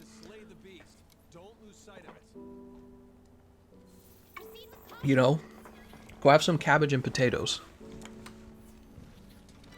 Go have some cabbage and potatoes. The potatoes are starchy. The cabbage is chewy. But like noodles, dude, it's just a cup of flour. You're not really eating anything. And then, of course, what you really like about the flour is that it's a vehicle. The flour, the noodles, is a vehicle for what you're really wanting, what you're really craving, and that's like a tub of butter. That's what you're really craving. Let's go ahead and stab this guy in the face. Boop. So when you eat that pasta, the amount of oil in the pasta is really ridiculous, especially if you ever really looked it up. How much oil is in my pasta? Flour, sugar, tons of seasoning. Well, that's how a lot of like really refined cooking is. When you think of Asian cooking, when you think of Indian cooking, what's going on with the cooking styles, Italian cooking, what's going on is a few key seasonings are being used as a base for all these styles of cooking. So you have like the raw ingredients, and the raw ingredients all essentially taste the same. It's like, okay, you're gonna need a fresh meatball. Oh, meatball's just beef. It's just ground beef. Most people eat ground beef. You know, Mexican food, ground beef, hamburgers, everyone's eating ground beef. But then you take the beef and you cover it in a sauce, you know, and that's what really makes you think, oh, this is Italian. Well, it's just beef covered in salt. What did your wife get you for Christmas? I don't know, it's not even Christmas Eve. Save the flour, eat the children, that's right. Game controversy. Cabbage is a disgusting amalgamation of a vegetable. Actually, so cabbage is one of those foods that pretty much all, I don't want to say all, but most cultures had some way of eating cabbage. The Irish, the Germans, the Koreans, you know, everyone's got like their cabbage food. Cabbage, similar to potatoes, is like one of these easier to grow, reliable foods. And so when you look back in history, it's like everyone's got these cabbage recipes. And I don't mind cabbage. The Germans had sauerkraut, right? That's a pickled cabbage. The South Koreans, North Koreans, they have their, what's it called? Their pickled cabbage as well. It is called, oh, I don't remember the name of it. What is the name of their pickled cabbage? I was never a fan of it, actually, even though I like other aspects of Korean cooking. So yeah, cabbage is unusually common. Eat the bug, damn it. That's right. Greta Thunberg would be like, you better be eating bugs, because we can't have chicken. She'd be like, I can have chicken, but you can't. Cabbage is just so easy to pair with any culture. I know, right? Well, and again, I think a lot of it had to do with the cheap sturdiness of the weapon, or not weapon, sturdiness of the weapon. The sturdiness of the vegetable, the way that the vegetable probably preserves pretty well. You know, it's like this layered vegetable that doesn't go bad very quickly, and so yeah, you just see it in a lot of cultures. You see it, and everyone's got like their way of making it more edible. You know, everyone's got their trick for eating cabbage. Kimchi, thank you, Chatswood. Yeah, kimchi. I've had kimchi. I think kimchi's okay. You know, it's interesting. The Koreans have a lot of pickled and fermented foods, and I actually really enjoy that about Korean cooking. It's not just the Koreans. I think that Asians in general have had a lot of fermented foods and pickled foods, and I really do enjoy that about Asian cooking. But the kimchi, they put it in everything, and the problem is it becomes the overwhelming flavor of their food when they do that. Which I'm more into the other flavors. That's not just the kimchi. You know what I mean? So they're kimchi wild over there, but I'll just enjoy it every now and then as like a side dish. The cabbage is a biological weapon. I knew that's why it smells so bad. Isn't cabbage is in the same family as broccoli? Is it not? Cabbage is actually really healthy for you. It's not just healthy; it's really affordable. Yeah. So if you ever want to like eat healthy and cheap, you just have some cabbage. And if you really want to enjoy cabbage in a simple way, just like get a simple chicken noodle soup stock base going, and just cut the cabbage really thin, and let it kind of heat up and absorb the chicken broth, and it's a very edible side dish, you know.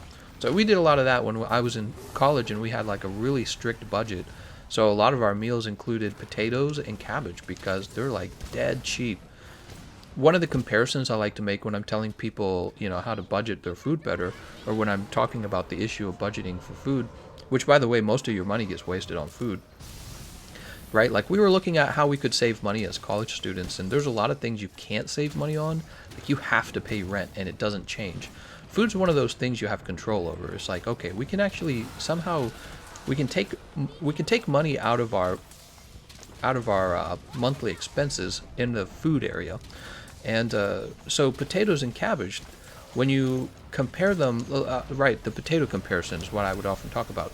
If you take a bag of potatoes, like 5 pounds of potatoes, 5 pounds of them, and then you grab a bag of potato chips, right? So potato chips, people love potato chips. They're delicious, they're salty, they're easily available. You don't have to cook or prepare them. They're just already good to go. You can eat them with a nasty dip or whatever. So people love it. It's delicious. There's a reason why when you go to McDonald's, you don't just get a hamburger. You get a hamburger and fries. People love salted potatoes. But anyways, yeah. So you could have a bag of chips, or you can have 5 pounds of potatoes, and they're pretty similar in price actually. And so this was one of those things that really surprised me when I was in college and we were trying to save money. It's like we realized, oh my God, what do we really want? Like a whole bag of potatoes or like one potato chip bag? And it was kind of it was one of those moments. I was like, wow, I didn't realize how much money I was wasting on this. Oh, he's about to roar. Oh yeah, I forgot you could do that. You can run up the walls. I need to soften the tail, I think. Oh my God, what just happened here? WTF, who even fry cabbage? Everything gets fried. Didn't you know that? You can fry butter. If you're in America. America, America. Give me that fried butter.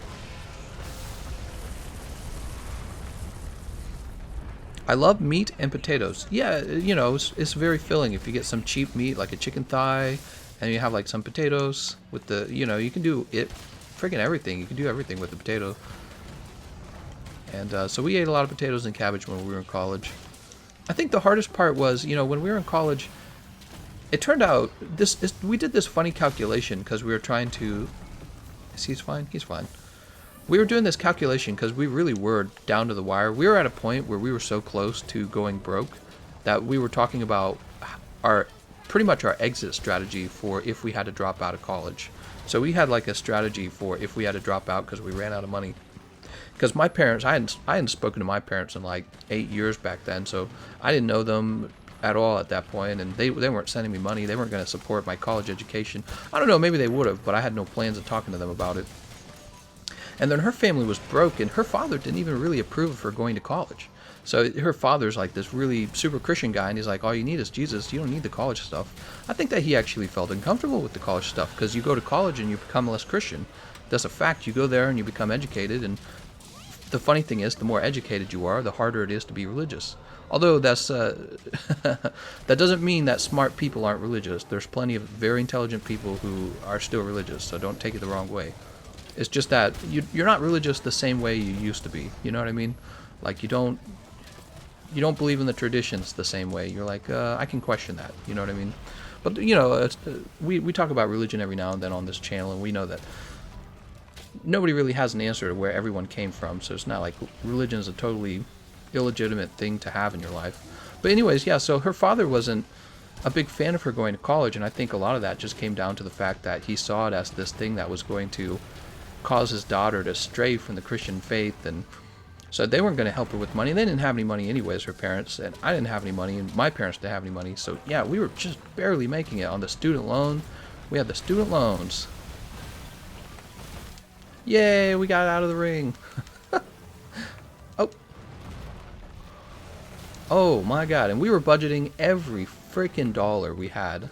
We were really scared on the end of our senior year that we weren't going to make it.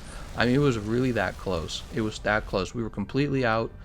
We're like, we're going to have $200 left. And if even one thing goes wrong, we're fricked. You know what I mean?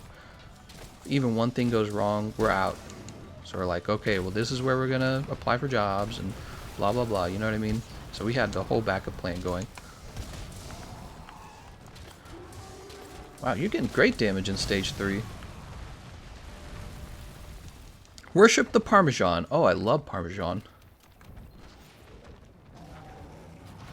You can always depend on TGE for teaching the ways of being cheap. Whoa, what are all these pods? What the hell? There's so many pods over here. Does he drop all these? I was not even paying attention. Anyways, yeah, you know. Oh, Suli says rice, beans, and chicken breast. Right. So rice and beans were also pretty affordable. So one of the dishes we ate a lot of when we were in college was actually beans and rice. Yeah, beans and rice, rice and beans. And we would do that with like maybe a cheap bratwurst or cheap sausage, and it was actually really good. I think what was surprising is how much work you could put into eating a delicious meal that was cheap. You could put in a lot of work, and going to Taco Bell was much cheaper. And you think that McDonald's and Taco Bell are really affordable because they have their dollar food, right? Like, oh, you go to the menu and you buy only the dollar menu, right? But it turns out that's actually not that cheap. Isn't that funny? That was one of the things we discovered. The dollar menu at McDonald's, which I don't really know what that includes anymore. I don't pay attention to the prices if I go out to eat so much anymore because, you know, we're graduated and we're not dirt poor. But yeah, the dollar menu was a ripoff. You think that is cheap. It's not. Your dollar goes really far at the store if you're buying potatoes, beans, rice, and cabbage. Your dollar goes really far. I mean, like I was saying, you could buy a bag of potato chips or you could buy a bag of, of potatoes. 5 pounds of potatoes could be like $2.50. 5 pounds of potatoes could be $2.50. You go to Taco Bell and you buy 2 tacos, you're already at $2.50, and then they charge you taxes too, and you know, and then maybe you give in to buying like one extra item that you don't need because you're basically faced with temptation at that drive-through menu. So you buy some $3 item that you shouldn't really buy, and all of a sudden you're spending $5.50 for a single meal when you could have had 5 pounds of potatoes that would have lasted you like a whole week. So yeah, that we discovered really quickly by weight. By weight was how we were purchasing food. By weight. The drive-through menus are a ripoff, even the dollar menu. And that's how they make their money, because they make it seem like, yeah, this is a dollar, it's cheap. It's really not. It's really not. You just believe it's cheap because you believe $1 bill's not worth anything. Brashogun says, you're looking very refreshed today. Thank you for being refreshed here for us. Another day I'm alive is always a great day. Thank you so much for your content. Merry Christmas. Merry Christmas, Brashogun. What's your favorite cheese, guys? Probably the worst kinds, the smelliest ones. Brie cheese and whatever smellier than Breeze. Chatswood says, eggs are cheap and better for you. Yeah, eggs are pretty good. There's a lot of very affordable foods that kind of require you to sit down and do a little bit of cooking, but sometimes not even that much. Like, so you buy a carton of eggs, and you just boil a few eggs. I mean, how much work is that really? Just put them in water and you put on a timer for whatever, like 11 minutes, and then ding, the timer goes off. And instead of going to, I don't know, the gas station or Taco Bell or McDonald's for some $7 meal, you've had eggs for like 30 cents and a potato for 10 cents. Yeah, so it was funny because I hear arguments all the time. Oh, I can't eat healthy. I can't eat healthy. I don't have enough money. It's like, bitch, you're lying. You haven't done any of the work. You know, you go to the store, buy your apples when they're on sale. There's on sale apples. Buy your, what's probably the cheapest fruit? Bananas? Bananas are the cheapest fruit. Oh, I can't get fruits and vegetables. Dude, yeah, bananas are 50 cents a pound, bitch. Get yourself some bananas. Cabbage is like 75 cents a, well, where I live anyways. Cabbage is like 75 cents a pound. Go grab yourself a cabbage, a banana, and, you know, like one source of protein. It could be boiled eggs. It could be chicken thigh. It could be even chicken breast is not that expensive. You're lying to yourself. But you would have to cook all of those. You would have to learn how to cook them all, and that's actually what you're avoiding. You don't want to have to cook. And maybe you don't want to eat bananas. You want a Danish. I love Danishes, by the way. Danishes are awesome. Totally understand if you want a Danish. You want to do a quest? Yes. Obtain rewards. Buy fruit, then plant the seeds. What? What do we got? Safi'jiiva Frostblade. Okay, we'll take it. Shatterfang, we'll take it.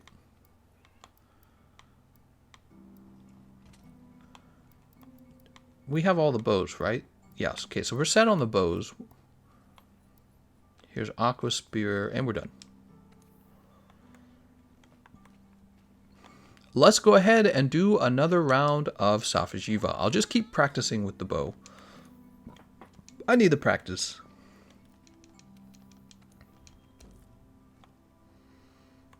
Complains about the ring attack. Me, an insect glaive user, I can just jump over it. If you jump in time. Let's go ahead and grab Safi'jiiva. And we'll grab powder coatings.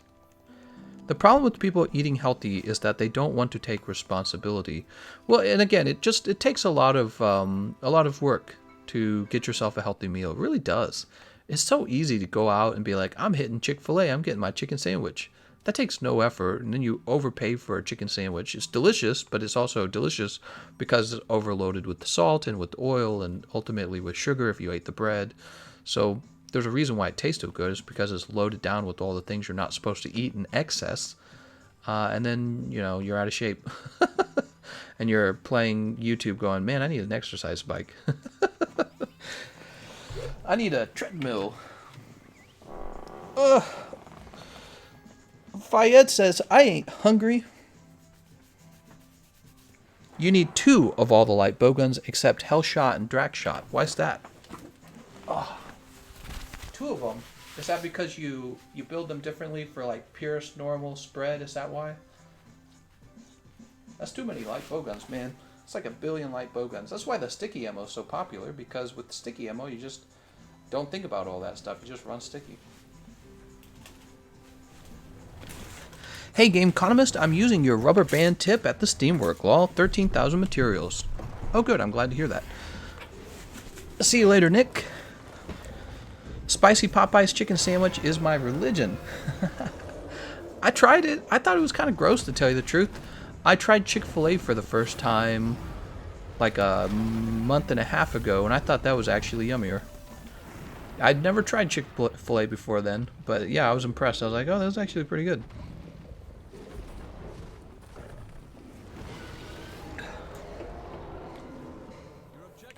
Clay Dalen says, what is your favorite game? Monster Hunter. Also, what happened to the exercise fund? I mean, it's still there. It's just got a different name. It's called the Snack Fund. I could just call it the Fund Fund. We can change it back to Exercise Fund if it's, if that's more appropriate. Who eats breakfast? I eat Danishes. Drakshot is actually realistically a minigun. Mini glutton. 5 shots of spread. 3 is actually big on a light bowgun. Let's put on our temporal mantle. Oh my god, and get shot. So what if we were to just shoot the wingtips all the way till stage 3?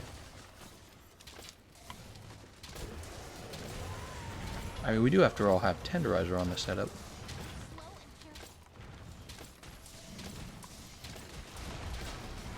I don't feel like I'm doing anything. Yeah, I feel like I was doing better damage when I just shot the tail and got my spread shot in. Hold on, let me get a spread shot in so I can compare.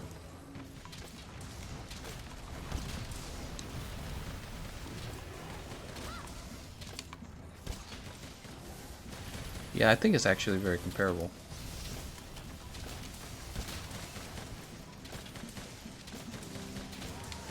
Alright, I can't handle this. Why am I playing so bad? Let's use our Farcaster like a good boy. I want the Cat Girl Research Fund back. It's the tradition. Tradition. Who watched Fiddler on the Roof? Somebody watched it. Let's grab this dash juice.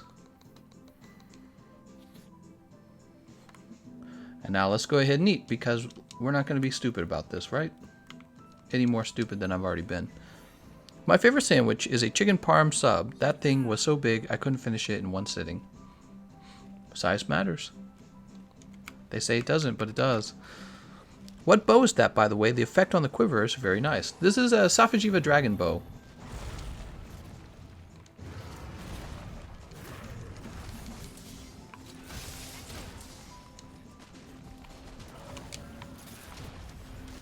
Woo! Alright, let's use up our power coatings. Let's do it.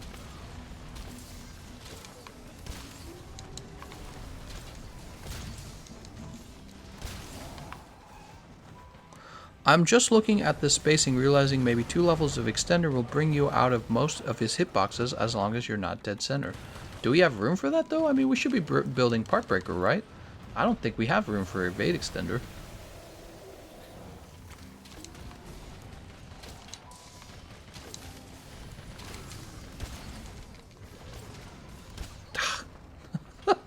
He's moving too much. Stop moving. I'm dead, I'm dead, I'm dead, I'm dead. Nope, I'm alive. TGC, what time is it for you? It's 1 a.m. in the morning. It's pretty early in the morning. What's your most used weapon of all time? The heavy bowgun by a lot. Heavy bowgun followed by light bowgun, which means that I'm a bowgun player primarily. But I mean, I've been playing the game for so many hours. I've probably put more time into some weapons, even though I main the bowguns. There's probably some weapons I have more time in than people who have mained that weapon. So like some people who claim to be hammer mains, I probably have more time than them with the hammer, even though I main not the bowguns. Yeah, that's what I'm trying to say. So I've actually put in quite a lot of effort into this game over time. The weapons I know the least amount about is going to be the sword and shield and maybe the dual blades. I just never used them. I like weapons with more size to them. I don't know why. Surprisingly, they're not the least popular weapons either. Like, dual blades are typically still pretty popular, and sword and shield actually does tend to be on the lower half of the popularity ratings. However, it's generally not last. The hunting horn and the lance are almost always last.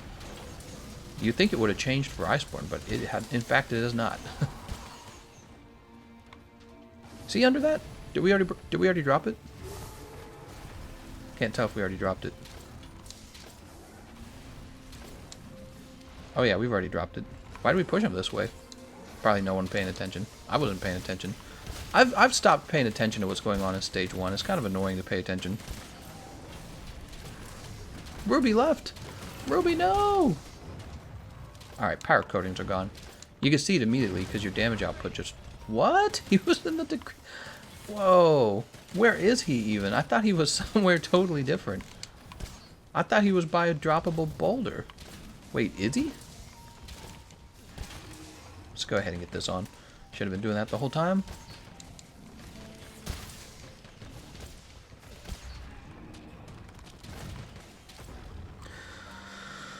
Personally, my most used weapons are Charge Blade and the Longsword. When I was using Dragon Elemental Dual Blades with High Elder Seal against Safi'jiiva, I often found myself being targeted. It's very inconvenient. Dual Blades I didn't appreciate at first, but now they're my go-to to everything. Lance is good overall for mounting though. Nah, see, I used to say the same thing about Lance. I'm like, yeah, the Lance is one of the few weapons that can mount even when there's no ledge. But the problem with stating that is you don't ever have to mount a monster. It's not the most important thing to do. So the Lance is good for like a single mount if there's no ledges, but almost always there's ledges. Like, with a rare exception, there's no ledges. Take this fight, for example. There's no ledges in this stage of the fight, but when you actually get down to stage 3 of the fight, where you might actually want to get... Oh, god damn it. Where you might actually want to get a mount on Safi'jiiva, guess what? There's ledges in stage 3. So that would be the main problem for the Lance. Mounting is not that important, and when it is, usually you can mount with any weapon, because there's a ledge to use.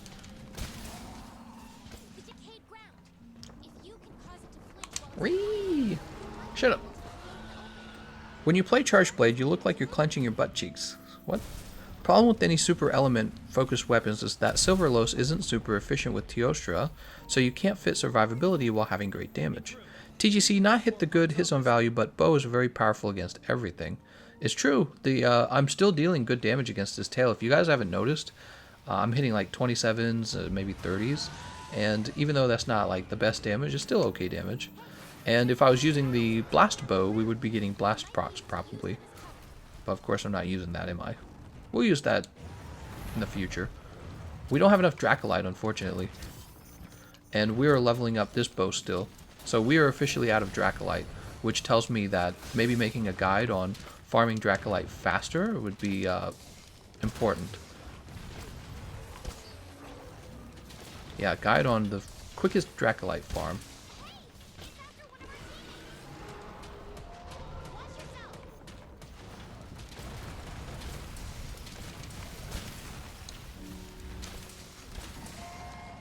Alright, we're ready to eat another dash juice. Shut up, Fayed. The fastest Safa runs are all ranged weapons. Really?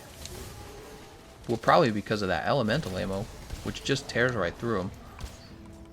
And the bow has always had high damage.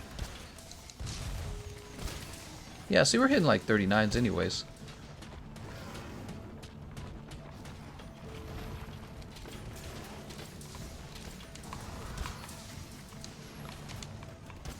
God damn, dude. He moves so much.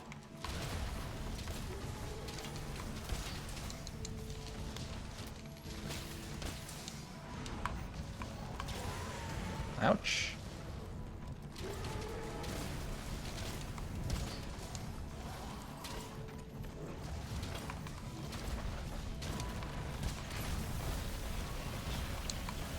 Ah, I didn't outspace it. God, I'll never figure out that ring attack.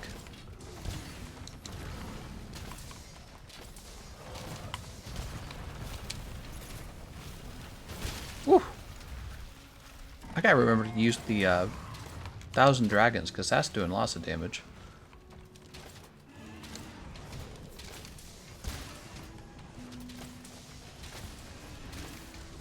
Oh, I just got interrupted by the sticky ammo. Are you kidding me?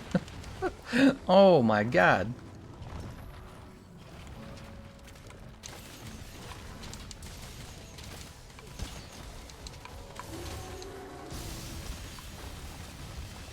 That's gonna hurt. Yep.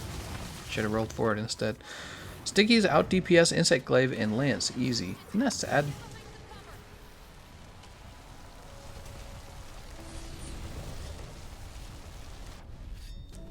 Bow does great damage on the head once you get a partial break. So maybe I should instead just be focusing on the head?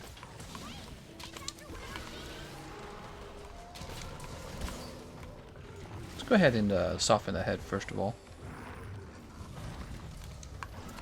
We've been focusing on the tail because the tails are really easy to actually hit. Oh, I never dodge it! I never do! Oh my god, man. His ring attack's awful now.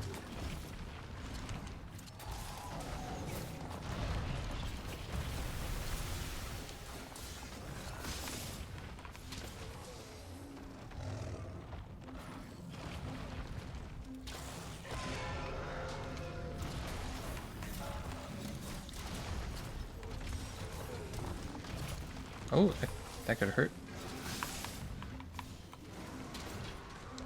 And he's jumping up in the air. Let's go ahead and heal. The hit zone is pretty narrow, though. What?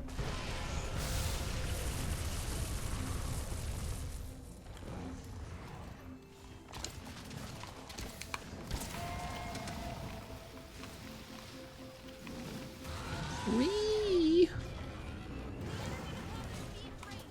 Aw, do we have to soften his head again now?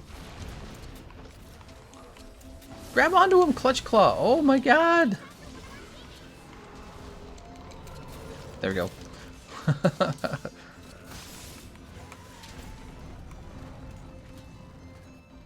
I wounded it.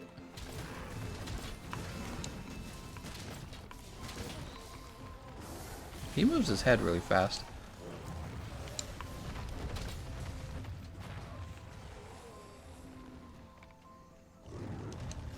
Poor Heron. I'm dead, I'm dead, oh, nope. Okay, okay, we're good.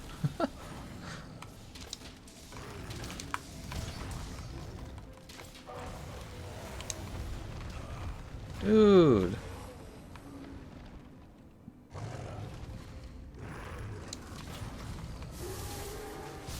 Now I'm dead. Now I'm dead. Oh, no, I'm good. I keep thinking he's using his big move. Ah, I keep trying to dodge the energy. I just can't do it. I can't dodge the energy. The timing on it is so hard to predict. I want to see how many vitality and steadfast jewels you have. I think I might have more. Well, I actually traded all mine in at the Elder Melder. Yeah, so I re-rolled once Iceborne. Once Iceborne dropped, I re-rolled like most of my excess decorations at the Elder Melder. But I actually had an insane amount of everything, just for your information. Some skills I did not have a lot of, like for example the charge decoration. For whatever reason I just don't have a lot. But other decorations was crazy.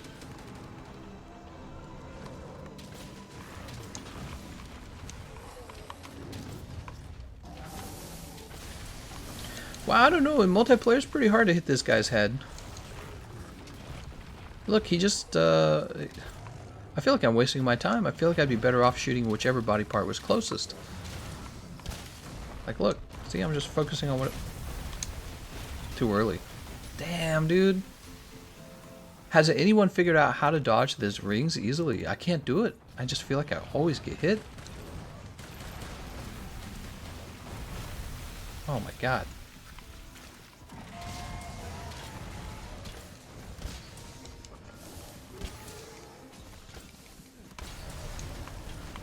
Yeah, this definitely seems to be the better strategy, to just go for whatever's closest to you with the bow, rather than trying to chase the head. Once you have like 84 vitality gems, you know you almost got every base game gems. At least that was the case for me. Yeah. I wonder who does the math behind the RNG in this game. You know somebody does the math. They're like, alright, we're going to have a drop rate of 12%. Just kidding. I meant 0.01%.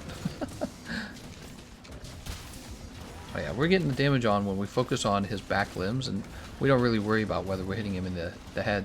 But I feel like if you were playing this guy solo, which the guys who speedrun probably do, then you probably could hit him in the head because he's only looking at you. You know what I mean?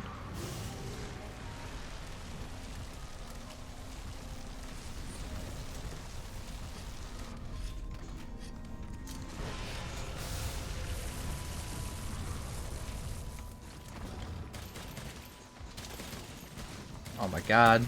Getting interrupted by all my teammates.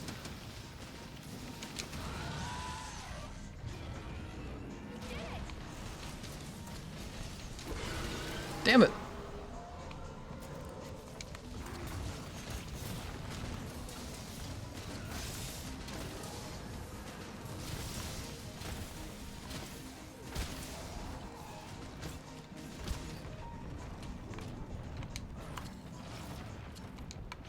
Got it.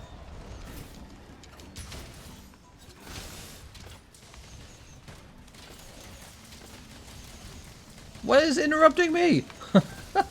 God damn, dude. I got like no damage in.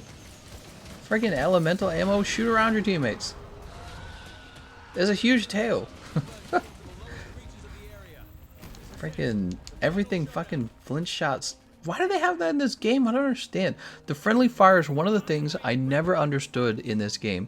There's so many games out there where you can play with your teammates with no friendly fire. But Capcom's like, you know what would be fun? Is if you could flinch your own teammates in multiplayer. They're like, yeah, let's add that. Let's add that. That way you can get angry. Nobody thinks about flinching their teammate. I mean, rarely anyone thinks or worries about flinching their teammates because you have to focus all of your attention onto actually dealing damage to the monster. You know what I mean? Who's got time to wonder if they're touching their teammate with their move that they're spamming over and over again? Nobody's got time for that.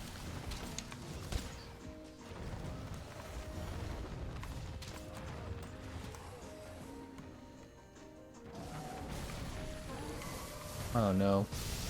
Run!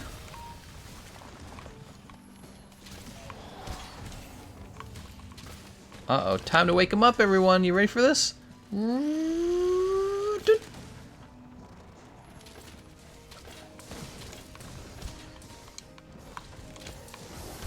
Ouch. Got a shot right in it.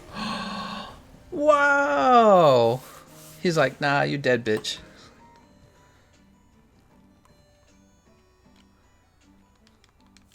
Let's go ahead and drink.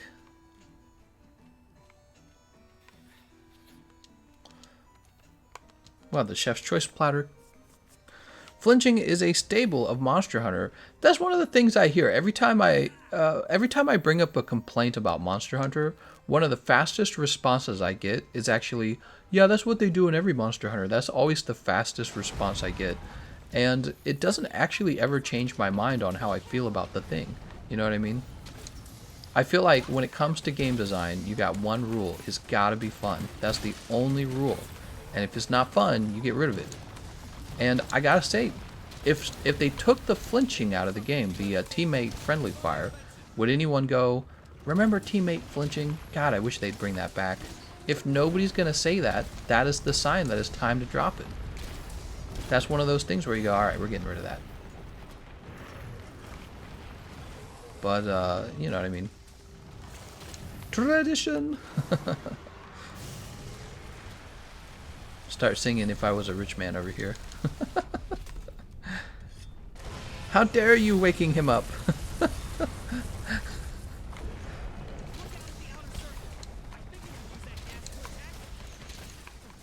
Oh, I'll be waking him up.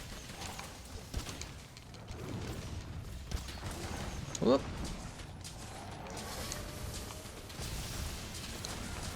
Nice. Oh, did I just blow that up? That's sad.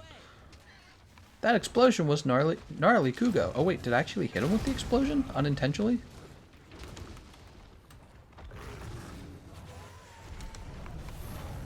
Oh, nice. I had time a greatsword user knocked me into the air on purpose for a mount.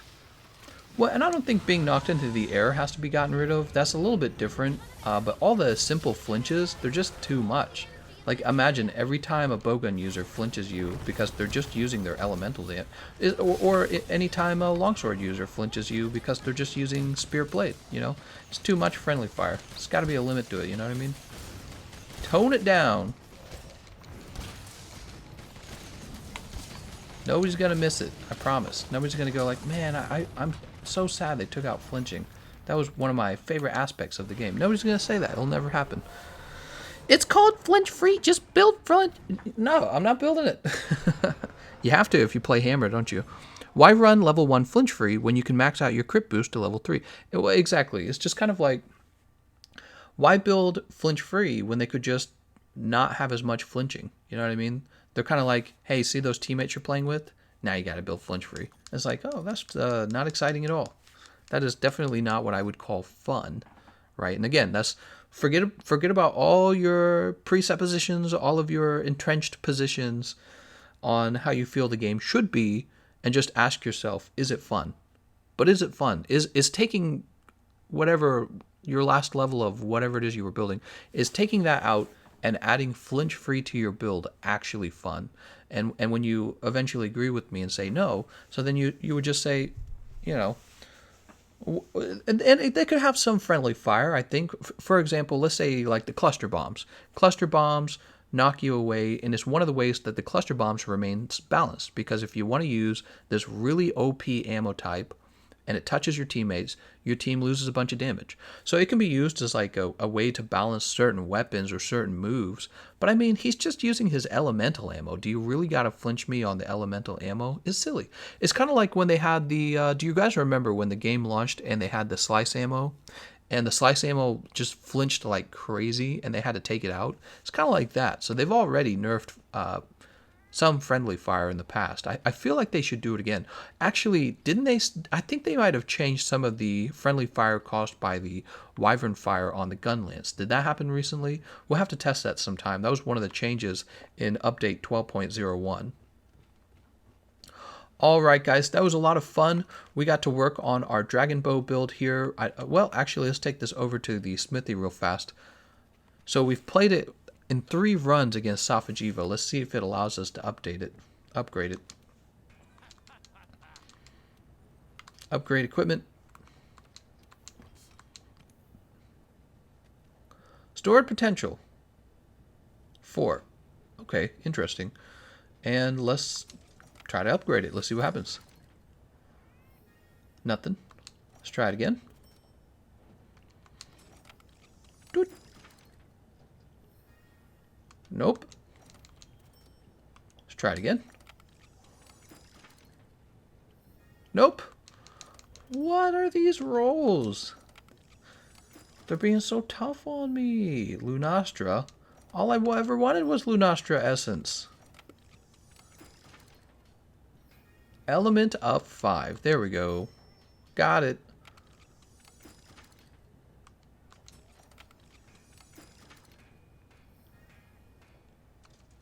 Oh, the next one, Tigrix Essence, huh?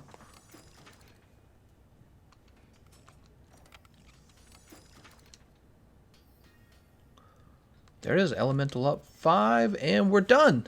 We are done with the dragon bow, but we are not done with the bow class, but maybe we'll work on another weapon next time, because, you know, now that we've got the dragon bow, we can use that on Safi'jiiva if we want. Of course, we could also work on a blast bow if we wanted. Maybe that would be smart, but I feel like, you know, I'm satisfied for a little while with the bows. We'll move on to another weapon for the next episode. We'll come back to the bows. We'll work on the bows here and there. I noticed Draculite really is a very important and valuable resource, and your ability to upgrade all the weapons is heavily based on your ability to farm them out of the Safi'jiiva siege. So we've already fought Safi'jiiva quite a lot, and we don't always get the best rewards we can out of the Safi'jiiva siege. And I would be really interested in learning how to optimize for that, so that we can farm them up faster, right? I know you guys are interested in that. I'm interested in it. Let's go ahead and do our pose. What we're going to move on to next, we're going to move on to the Pokemon card channel, where we're going to be opening up 2 tins like usual, but we'll also be opening up a little extra thanks to Toxic's donation. Stand here. Where am I going to stand? Roughly right here. All right, let's get a pose going. Weapon pose. Yay! Y'all are crazy. Insect Glaive dominates the battlefield. All right, yeah. I'm going to go start the other stream. It'll take me about 10 minutes to get that ready, and then I will post a link to that stream here in the chat room, and I'll be back. Okay, guys? I want to thank you all for watching, and I'll see you guys next time.